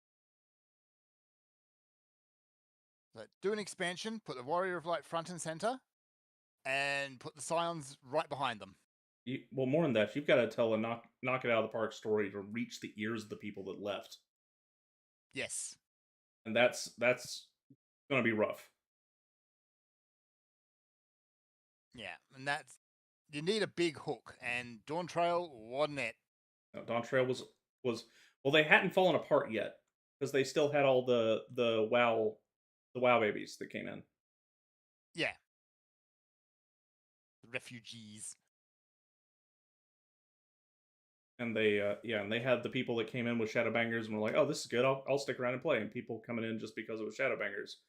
And then Endwalker happened, and Endwalker was okay. It had some shoes. No exploration zone really hurt, but it was workable. And then Dawn Trail came out, and all the problems we had with Endwalker are suddenly minor in comparison. Yeah, I'll take another Endwalker, please. Yeah. When we're that song, yo. That song, yo. That song. Was it Smile? As it was called? Oh yeah. Yes. And it was awful. The worst parody of a Disney song you've ever heard in your life. Sung by someone with no sense of tune. How did they get put in the game? My goodness, it's just so awful. So deeply awful. Has no merits as a piece of music whatsoever. It's not even a matter of taste. It's like literally just bad. It's just objectively bad.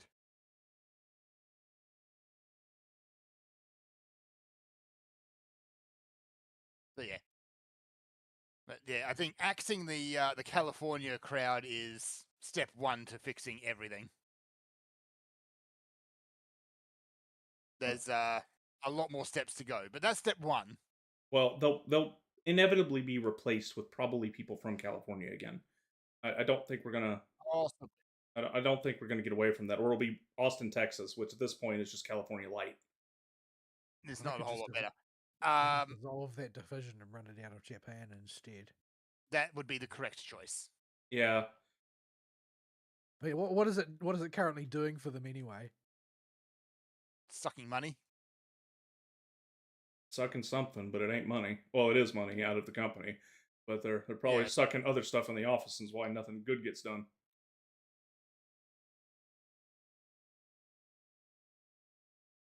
So yeah, that's that. What other bits of news do we have? You mentioned the Nintendo thing. You probably looked on that more than I have.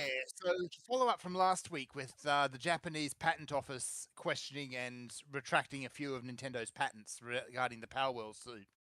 The US patent office has also put the big patent up for review, and this is the one where they basically tried to patent the entire monster collecting genre.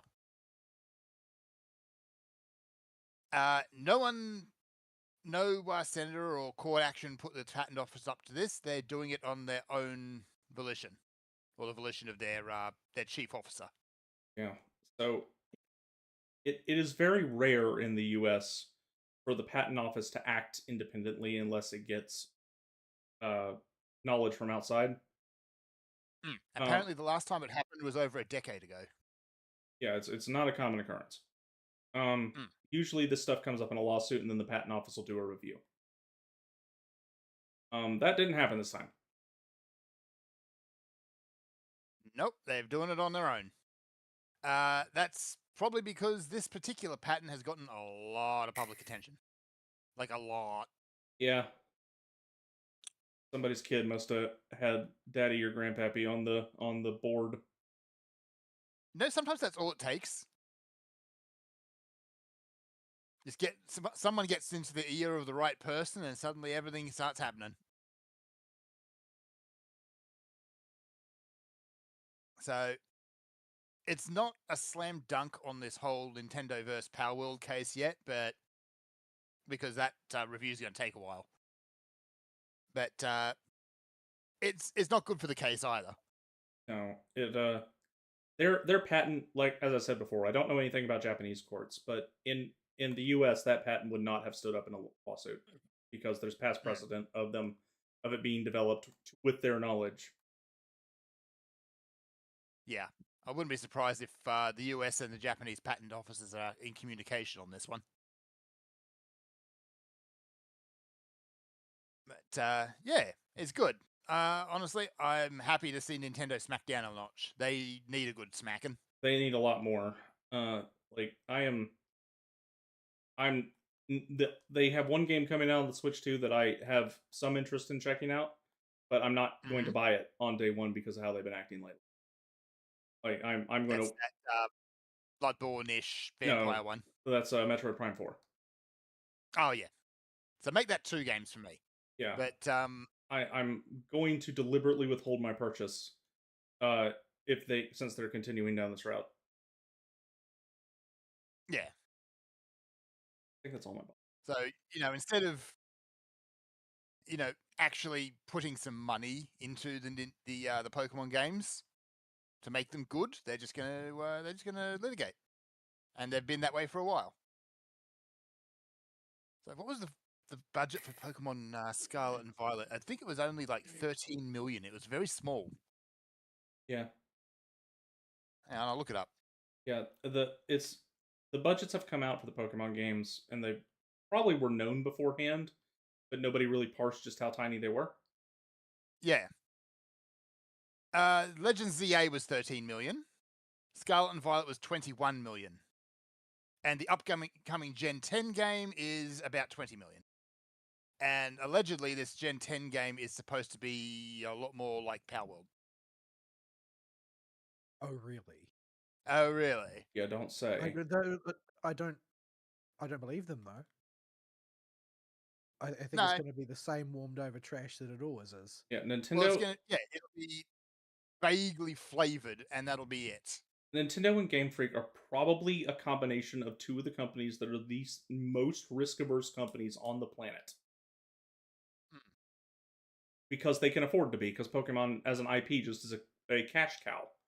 If you break the cow, then you've done goof. Yeah, the problem is that they can do anything as I don't think they can do anything as ambitious as Power World. Because Power World didn't set any borders on what they were willing to attempt to do. They just made the game they wanted to play. Nintendo is 100% about IP control. If they had launched it as a different project, then maybe. If they had launched it as an expansion to one of the side ones, like the Legends side project, maybe. But as a mainline game, no. Their in-house IP control are going to say, no, this is a mainline game. It must have these mainline features and it must be structured in this mainline way. You don't have any latitude to do anything creative here because it has to conform to what the IP says should be a mainline game. End of story. Yeah, congratulations. Your game is appealing as dry porridge. Yeah, and people will buy it anyway. Even if it runs like crap and makes you have to reset your console every few hours so you don't hit memory leak problems. Which apparently they have never fixed. Nope, they never did. Well, how would fixing it make them any money? Yeah. It's just how can corporation be so corporation? Because people have enabled them by just buying everything. I know how. It's more of just I'm more just griping. I'm not happy about it. The sales for Pokemon ZA were notably down from previous Pokemon games and definitely down from what they were expecting. Yeah, but you notice while they tried to push it as though it was a mainline game beforehand, afterwards all the talk has been, oh, it's just a side game. Yeah. Go spin that narrative. Yeah, and the reason they did that before launch is because they needed a new Pokemon game on the Switch 2 to sell it. Yeah, watching Ina play it has been like, the whole thing is so trivially simplistic that it barely even qualifies as a game. Like it just, I've not seen a product from a franchise I'm familiar with that I have wanted to play less. Nah. There's some things that I think, like, as somebody who's not that familiar with the whole concept behind Pokemon post, 151, um, there's stuff in there that I think has merit as a concept, maybe not as execution, like the way the boss battles are functionally like conventional action adventure boss battles. Mhm. Like they've got like boss mechanics that you might find in an MMO or something like that, where there's like, oh well, the boss is going to do a wind up animation, he's going to distribute these AoE circles around the arena, and you have to not stand in them and make sure your Pokemon doesn't stand in them either, and then keep your Pokemon on target. Like the sort of the mega enemy boss battles that they have, Mhm. they're structured like MMO bosses. They look like MMO bosses, and so on. Like there's merit to that. I can see how you can build a game around that concept, but it's done really sloppily. Like it's like they just had the idea and they jammed it in there. Not that they spent any great amount of time thinking about how shall we work this in here. What can we do to make this really engaging? It's just, oh no, let's just try this type of boss battle. Slam it in there. Yeah, the most disappointing thing is Monolith Soft were one of the major development teams that worked on it. Monolith Soft did Xenoblade Chronicles 3, which was excellent. Well, it depends So on what they're allowed to do in the context of Game yeah, Freak. if they just give them a budget and let them have at it, they would have a phenomenal game. Yeah, guarantee they ain't gonna make another one after. I Yeah. guarantee their projections were higher in house. It still did Yeah, really those, good, but I guarantee the in-house projections were higher. Yeah, because the way that a lot of those boss battles work, as I've seen them, look very Xenoblade. I've never played Xenoblade, so I don't know. But yeah, there's merit to it as a concept, but they just haven't done any work. Like they haven't put the work in to make it actually good. They've made it Yeah. perfunctory. It's just a superficial exercise. It is allegedly functional. Shouldn't look functional when I watch the bits of gameplay I've seen. I That's watched- allegedly. I watched Ina run in circles for like 2 hours because there was a noise that indicated a shiny, but I'm fairly sure that it spawned inside a building, and therefore Yeah, was not sounds about capturable. right. She tore that sounds city about right. apart and loaded the game many, many times. Tried all kinds of combinations of movement to try and find the shiny and never did. Ah, poor Ina. So, yeah. Yeah, so we got the leaks out from Generation 10, and basically it's very, very Power World from what's been leaked. Machine guns? Potentially, yes. There is mention of guns on the documents. So whether or not that'll actually happen or not, I don't know. But Japan yeah. has a bit of a questionable relationship with firearms. Yes. It is also, the leaks could be total BS. It could always potentially be total BS, but my uncle honestly, works at Nintendo, etc. Yeah, Nintendo Yeah, leaks in the past have been dubious. So a bit of a mixed bag. I'm always hesitant to buy into any leaks that come out about Nintendo stuff, because it almost is like Nintendo will intentionally send gremlins out on the internet to spread fake leaks. So because the leaks can be so wrong sometimes. Well, considering how utterly obsessively control freaky their legal department is, like that's entirely something that they might just justify internally. It's like, yeah, we can do this as a sort of a covert marketing operation to protect our IP's interests, because there's a financial incentive to ensure we have absolute information control over our products. So we should invest a certain amount of money maintaining the integrity of that control by making leaks as unreliable to the point that people won't pay any attention to them, allowing us to freely control information about our IP. Like, this is not a hard argument to make. Yeah. No. So yeah. I remember the early Sun and Moon leaks turned out to be totally wrong. They did. Hilariously wrong, actually. So, yeah, take all those leaks with a bucket of salt, of course.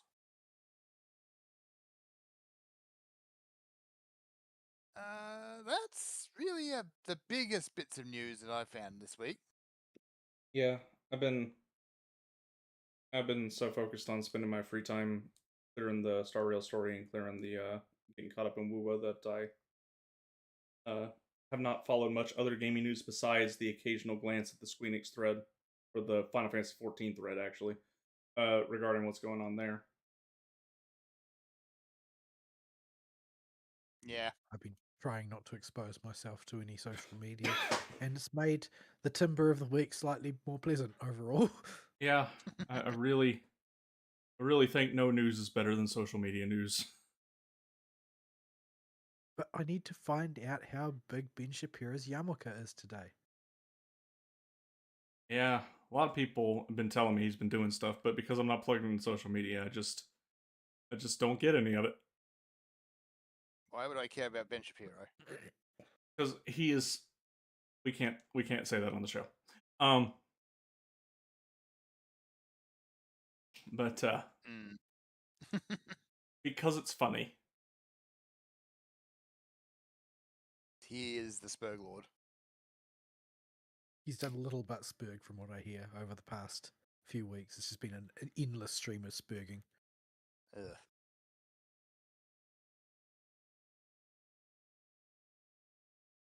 So yeah. All right. Got anything else, guys? Vol, do you got anything on Star Rail? I kind of moved us off to give Fern some time to interject because I felt bad that he was stuck in the dirt. I don't think that there's really much to talk about right now. The new CBT is up, but there's not a great deal of information that percolated out before I had to shut her down for the to protect myself from incoming spoilers, which was my overriding concern over the past week.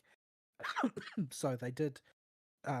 We do know for sure, more or less, that Constance is the next character because they officially drip marketed, and all of the leaks have been more or less unanimous on the sort of the general direction of the kit, and that it's certainly a break support, finality break support for the mostly the Firefly team. It's not like she doesn't work with Boot Hill and with Rapper, but she's like got her kit was clearly designed to clean some of the rough edges off of Firefly's kit.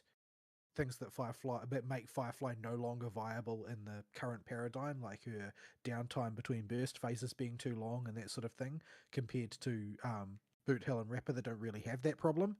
So there are extra features in her kit that are definitely imply a view toward toward the Firefly Premium team being brought a bit more up to date. Gonna finally join the Horn Girl Master Race. The community don't like her.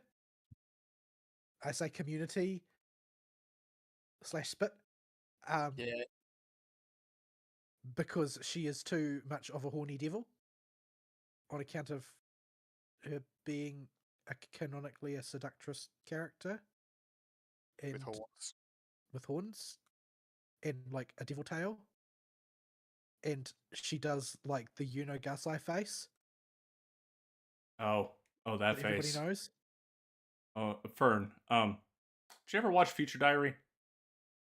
No. You should treat yourself. Is that I've never watched it. I've never watched it, and I have zero intention to ever do so. I am trying to bait him here. Please don't stop me. No. It will be funny. No one deserves this. This is just this is an act of cruelty, Aristeal.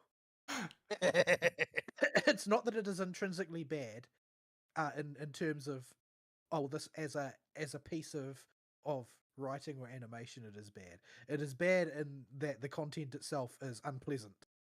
Yeah. Ah. So you know the stereotype of the yandere character, I assume. Oh yes. The female lead of that story takes what was the upper dial of yandere and cranks it to about an 18. A joy. And there is blood, death, gore, and sad endings for everybody everywhere. Don't they get sort of like a pseudo happy ending at the end? With the crazy red flag girl. Yeah, but the thing with it is like she does play the yandere stereotype straight, and the reason why the yandere stereotype is popular is because the yandere's love and loyalty is genuine. They are completely insane, unstable, and dangerous, but they are also completely sincere, which is why people find it appealing. Yeah. Yeah. Talk about your red flags. Anyway, Yeah. Constance. Yeah, Constance is definitely a red flag. She's an explicitly villainous character, or has been up until this point. Whether they try and pull some bullshit redemption, it wouldn't really make sense to. She's a destruction cultist. She's like not even like part of the Legion.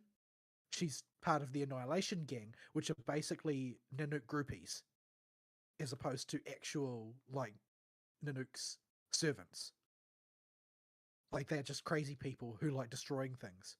And she's the only one that has been at this point confirmed to survive Acheron's purging of the Everflame Mansion. We know for a fact that the leader was destroyed by Acheron. Like she's 100% sure about that. And when an emanator of the Nihility wants to make somebody dead, they get proper dead. But the only confirmed survivor we have on the docket is Constance, although the others were never confirmed dead, or even really accused of being dead. They're just not around anymore. And considering they did the art for those characters, it's entirely possible that they could show up again at some point in the future, especially because they already have a fan base baked in at this point, because they got an animation. But yeah, Constance is the one that has involved herself with other characters. Specifically, she seems to have an axe to grind against Black Swan, and she has retained the assistance of Boot Hill in the past. So she is a player of sorts.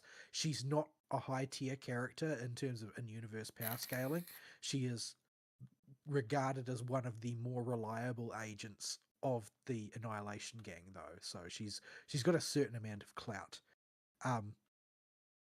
But being that Duke Inferno is gone, how much that's actually worth is a bit questionable.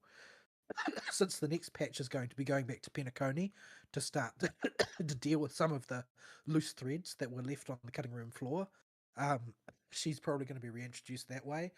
It's been sort of implied that the story is going to involve the Cremators in some way, which are a sort of like an opposed faction to the Garden of Recollection, who are more interested in destroying memories than preserving them.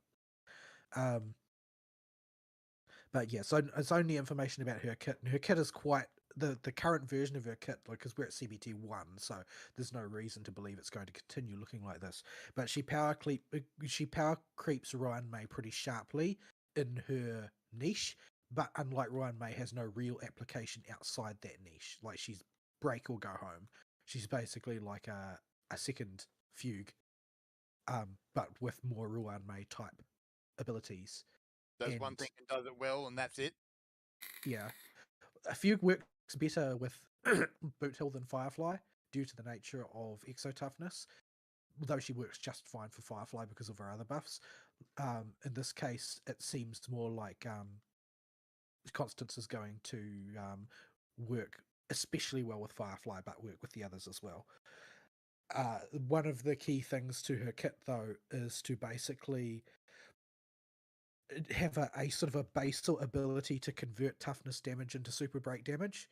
Even if the enemy isn't broken yet, there'll be some portion that will still be able to feed through, so that super break teams aren't stuck doing like 4,000 damage per hit until they manage to break the target. So that's something that's very, very much needed because of the time it takes to chunk through a toughness bar, and how the toughness bars have been inflating in size and number pretty dramatically over the course of the last few patches, to the point where it's very, very hard to use break teams now. I still use my break team every cycle pretty much for Apocalyptic Shadow, simply because breaking is such a powerful mechanic in that game mode compared to other game modes, being that breaking will usually give you other bonuses as well as the normal effects. So And the boss usually having stays that team, broken for a while. yeah, having that team brought up to par will be good. The Ronmei still has advantages over Constance as a general support, in that like Constance has to go, I think, to Eidolons to get the res shred that Ranmei has in her kit. Ranmei's Thanatar Bloom debuff that allows broken units to re-break immediately when they would unbreak instead. That is something that's still unique to Ranmei. The team-wide speed boosts that Ranmei gives are still unique to Ranmei. So this is going to be one of those characters that you use to garnish an extant team because you're a fan of them, rather than a character that you need to make a team work. So this is sort of like adding adding Cyrene to a Castorus team rather than adding Sunday to an Aglaya team. Yeah, she is like, just looking at her design and Zani's design, they are like perfectly inverted. The horns are upside down. The hair colors are opposite. One has a dress. One has a suit. They both have devil tails. I don't know. The fire is blue. The fire is blue for Constance and yellow for for Zani. Yeah, like it's a perfect short hair, long hair. Like it's like a perfect inversion. And when she was drip marketed, the main in the main, the comments were, "Welcome to Honkai Star Rail, Nerissa Ravencroft."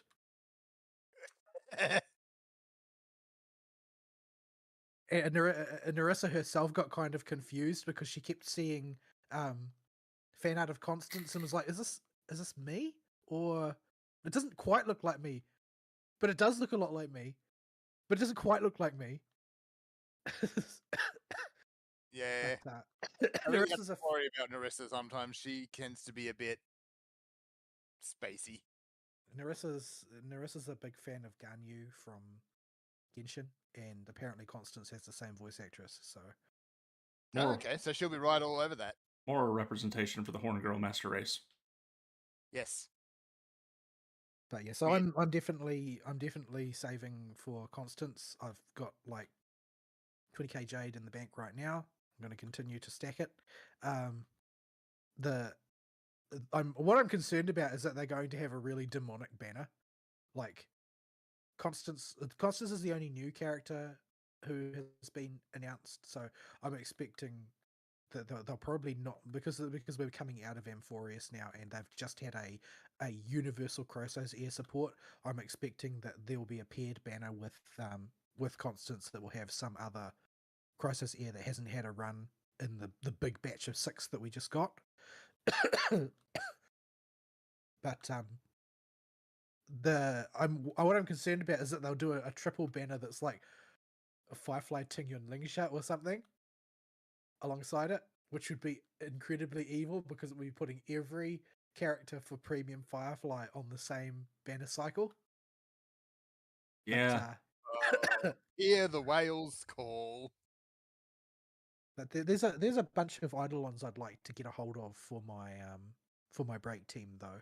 I mean, as you know, fundamentally unwise as a strategy that is. Like, I never let it be said that I won't back a losing horse. But I'm pretty keen to get like E1 and or E2 for Fugue to extend it, because basically E1 for Fugue basically makes her like Pocket Ranmei for toughness efficiency, toughness depletion efficiency, which would mean that you could then stack that with Constance also granting that ability and get pretty dramatic toughness depletion efficiency, which is sort of necessary given the expansion and toughness bar size that we've seen over the course of the past whole number version.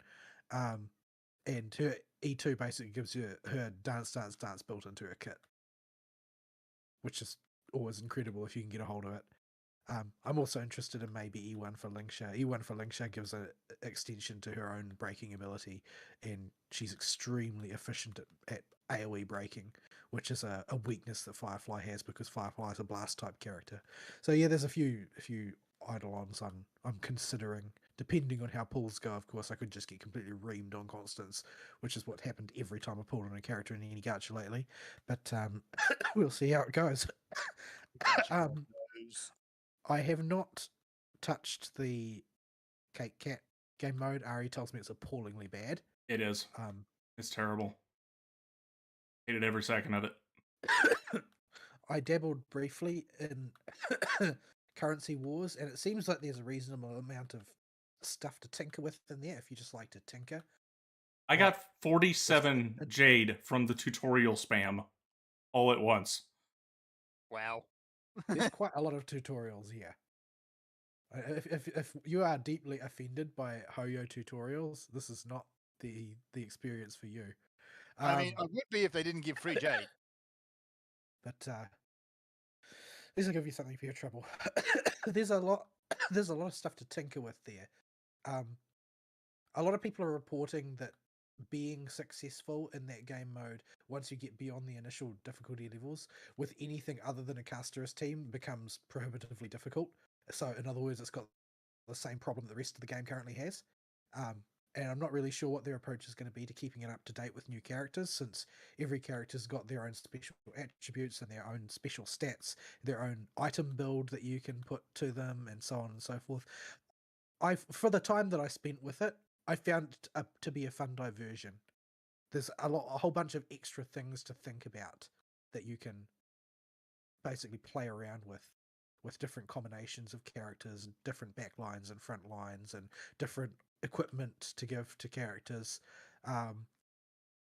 Provided that this is a start point for iteration and not set in stone as the final crystallized version that this game mode will ever have, I think that there's legs to it. I think you can do stuff to it. Like I can imagine myself spending an afternoon just fiddling around with different teams on it, because it's got a lot of depth and breadth there. So yeah, I don't immediately dislike it, but I haven't spent enough time with it to decide, oh, this is my favorite thing ever. Yeah. Initial impressions from the tutorial were relatively or cautiously positive. I mean, it is a game mode that is introduced as just sort of something to do, and goodness knows Star Rail needs somethings to do. So yeah, there's that. Yeah.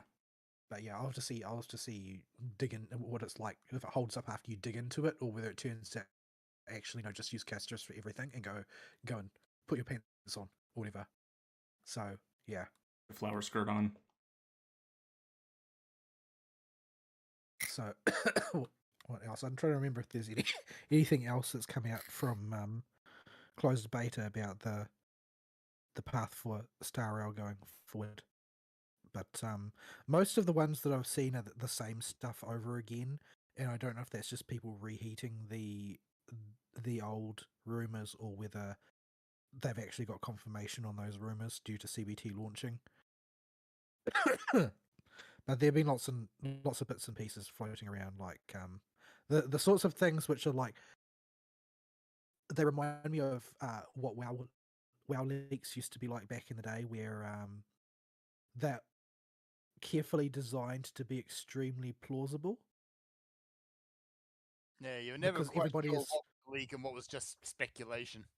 Like, for instance, everybody knows that at this stage that Elation has been rumored for a very, very long time to be the path that is going to be taking center stage on 4.x, and the post Amphorius scenes with Sparkle have Sparkle explicitly talking about, oh, I've got this new thing that I'm going to do shortly, and I'm going to make my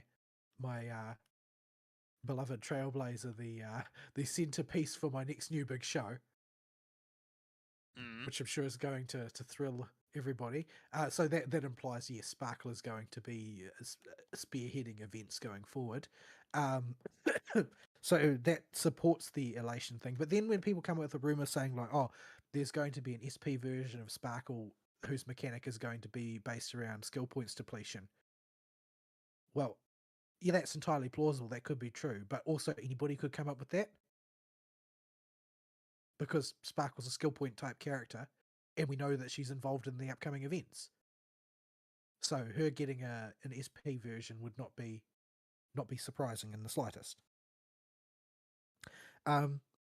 Currently on CBT for 3.8, there are more examples apparently of the front row back row mechanic, where there'll be more than one row of enemies, and so you're going to have like basically single targets continue to hit a single target.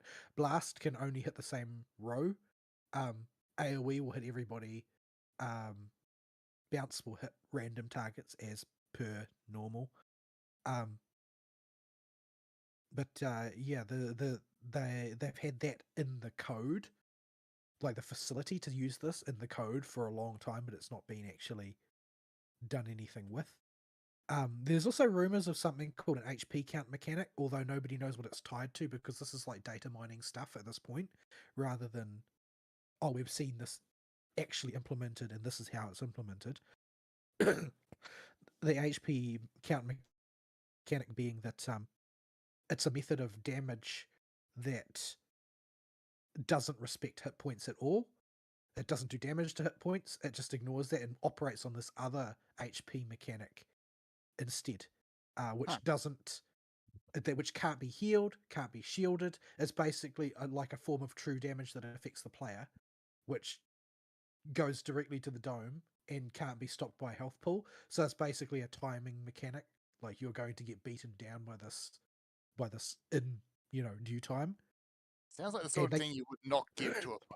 Oh, it's the kind of thing you would use to bonk a player on the head when you made every single character for the last patch scale with damage and survivability based on their raw HP numbers.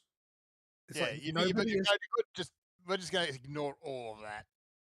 Nobody's going to be able to die using the Casterus Exodia team unless every other team in the game would have died 4 turns ago.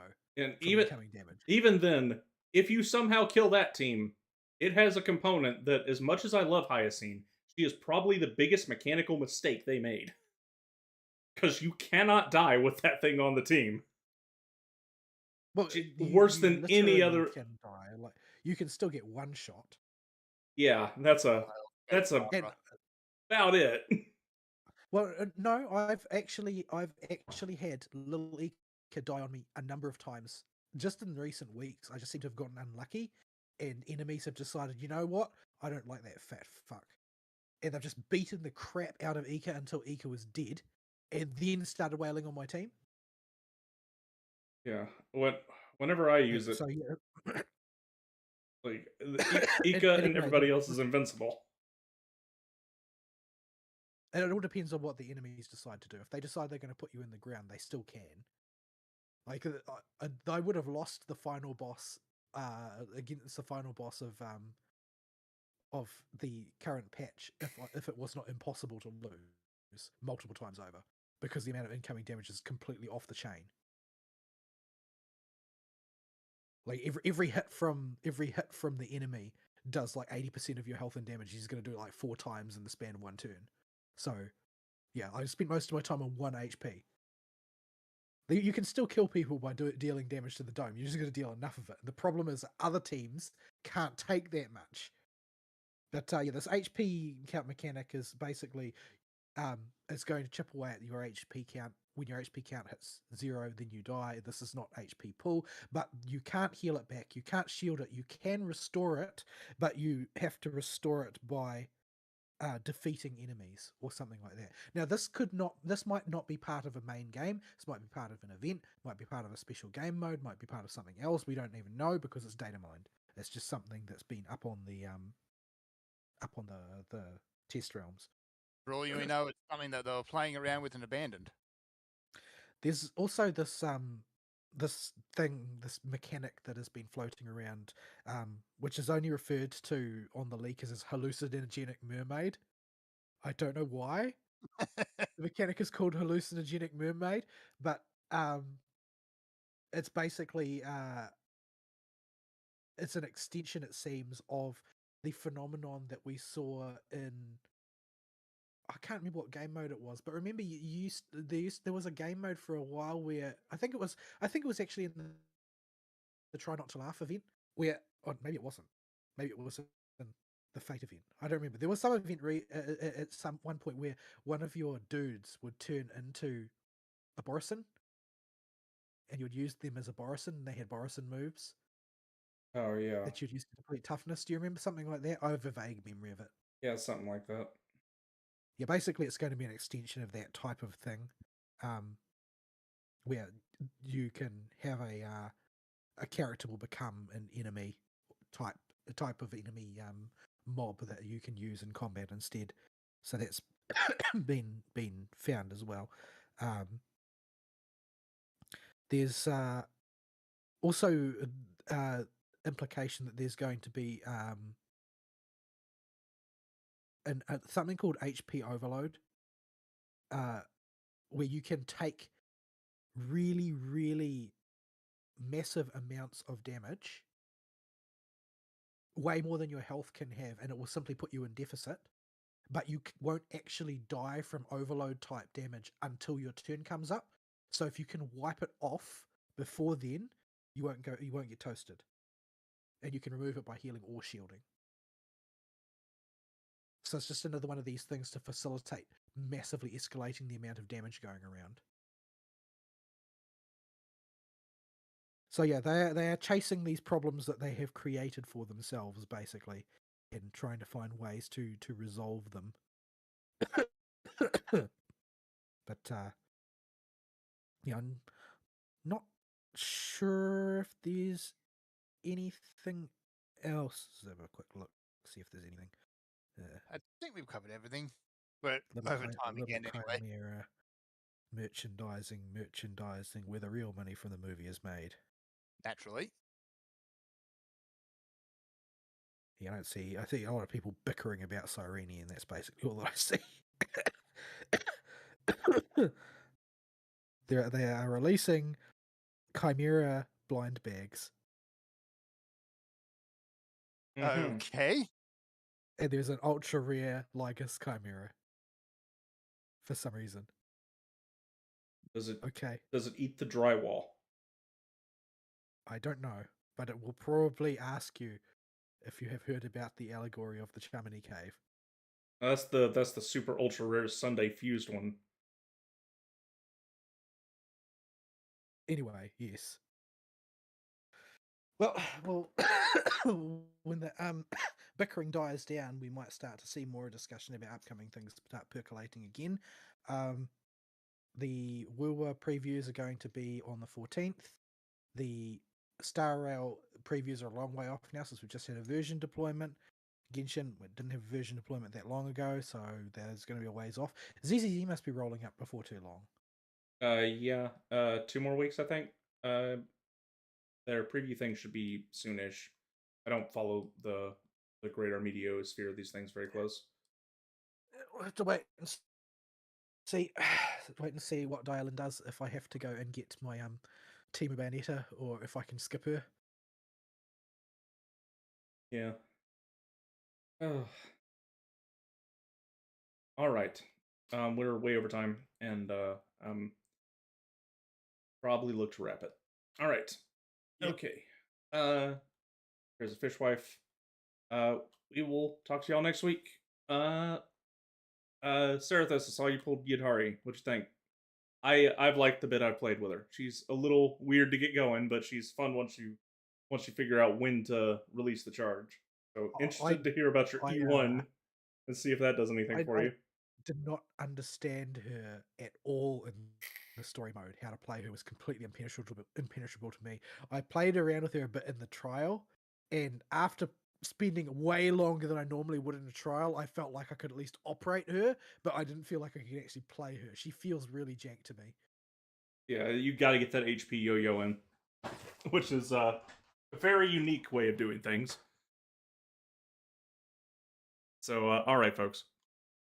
We will see y'all next week. Sayonara. Bye-bye.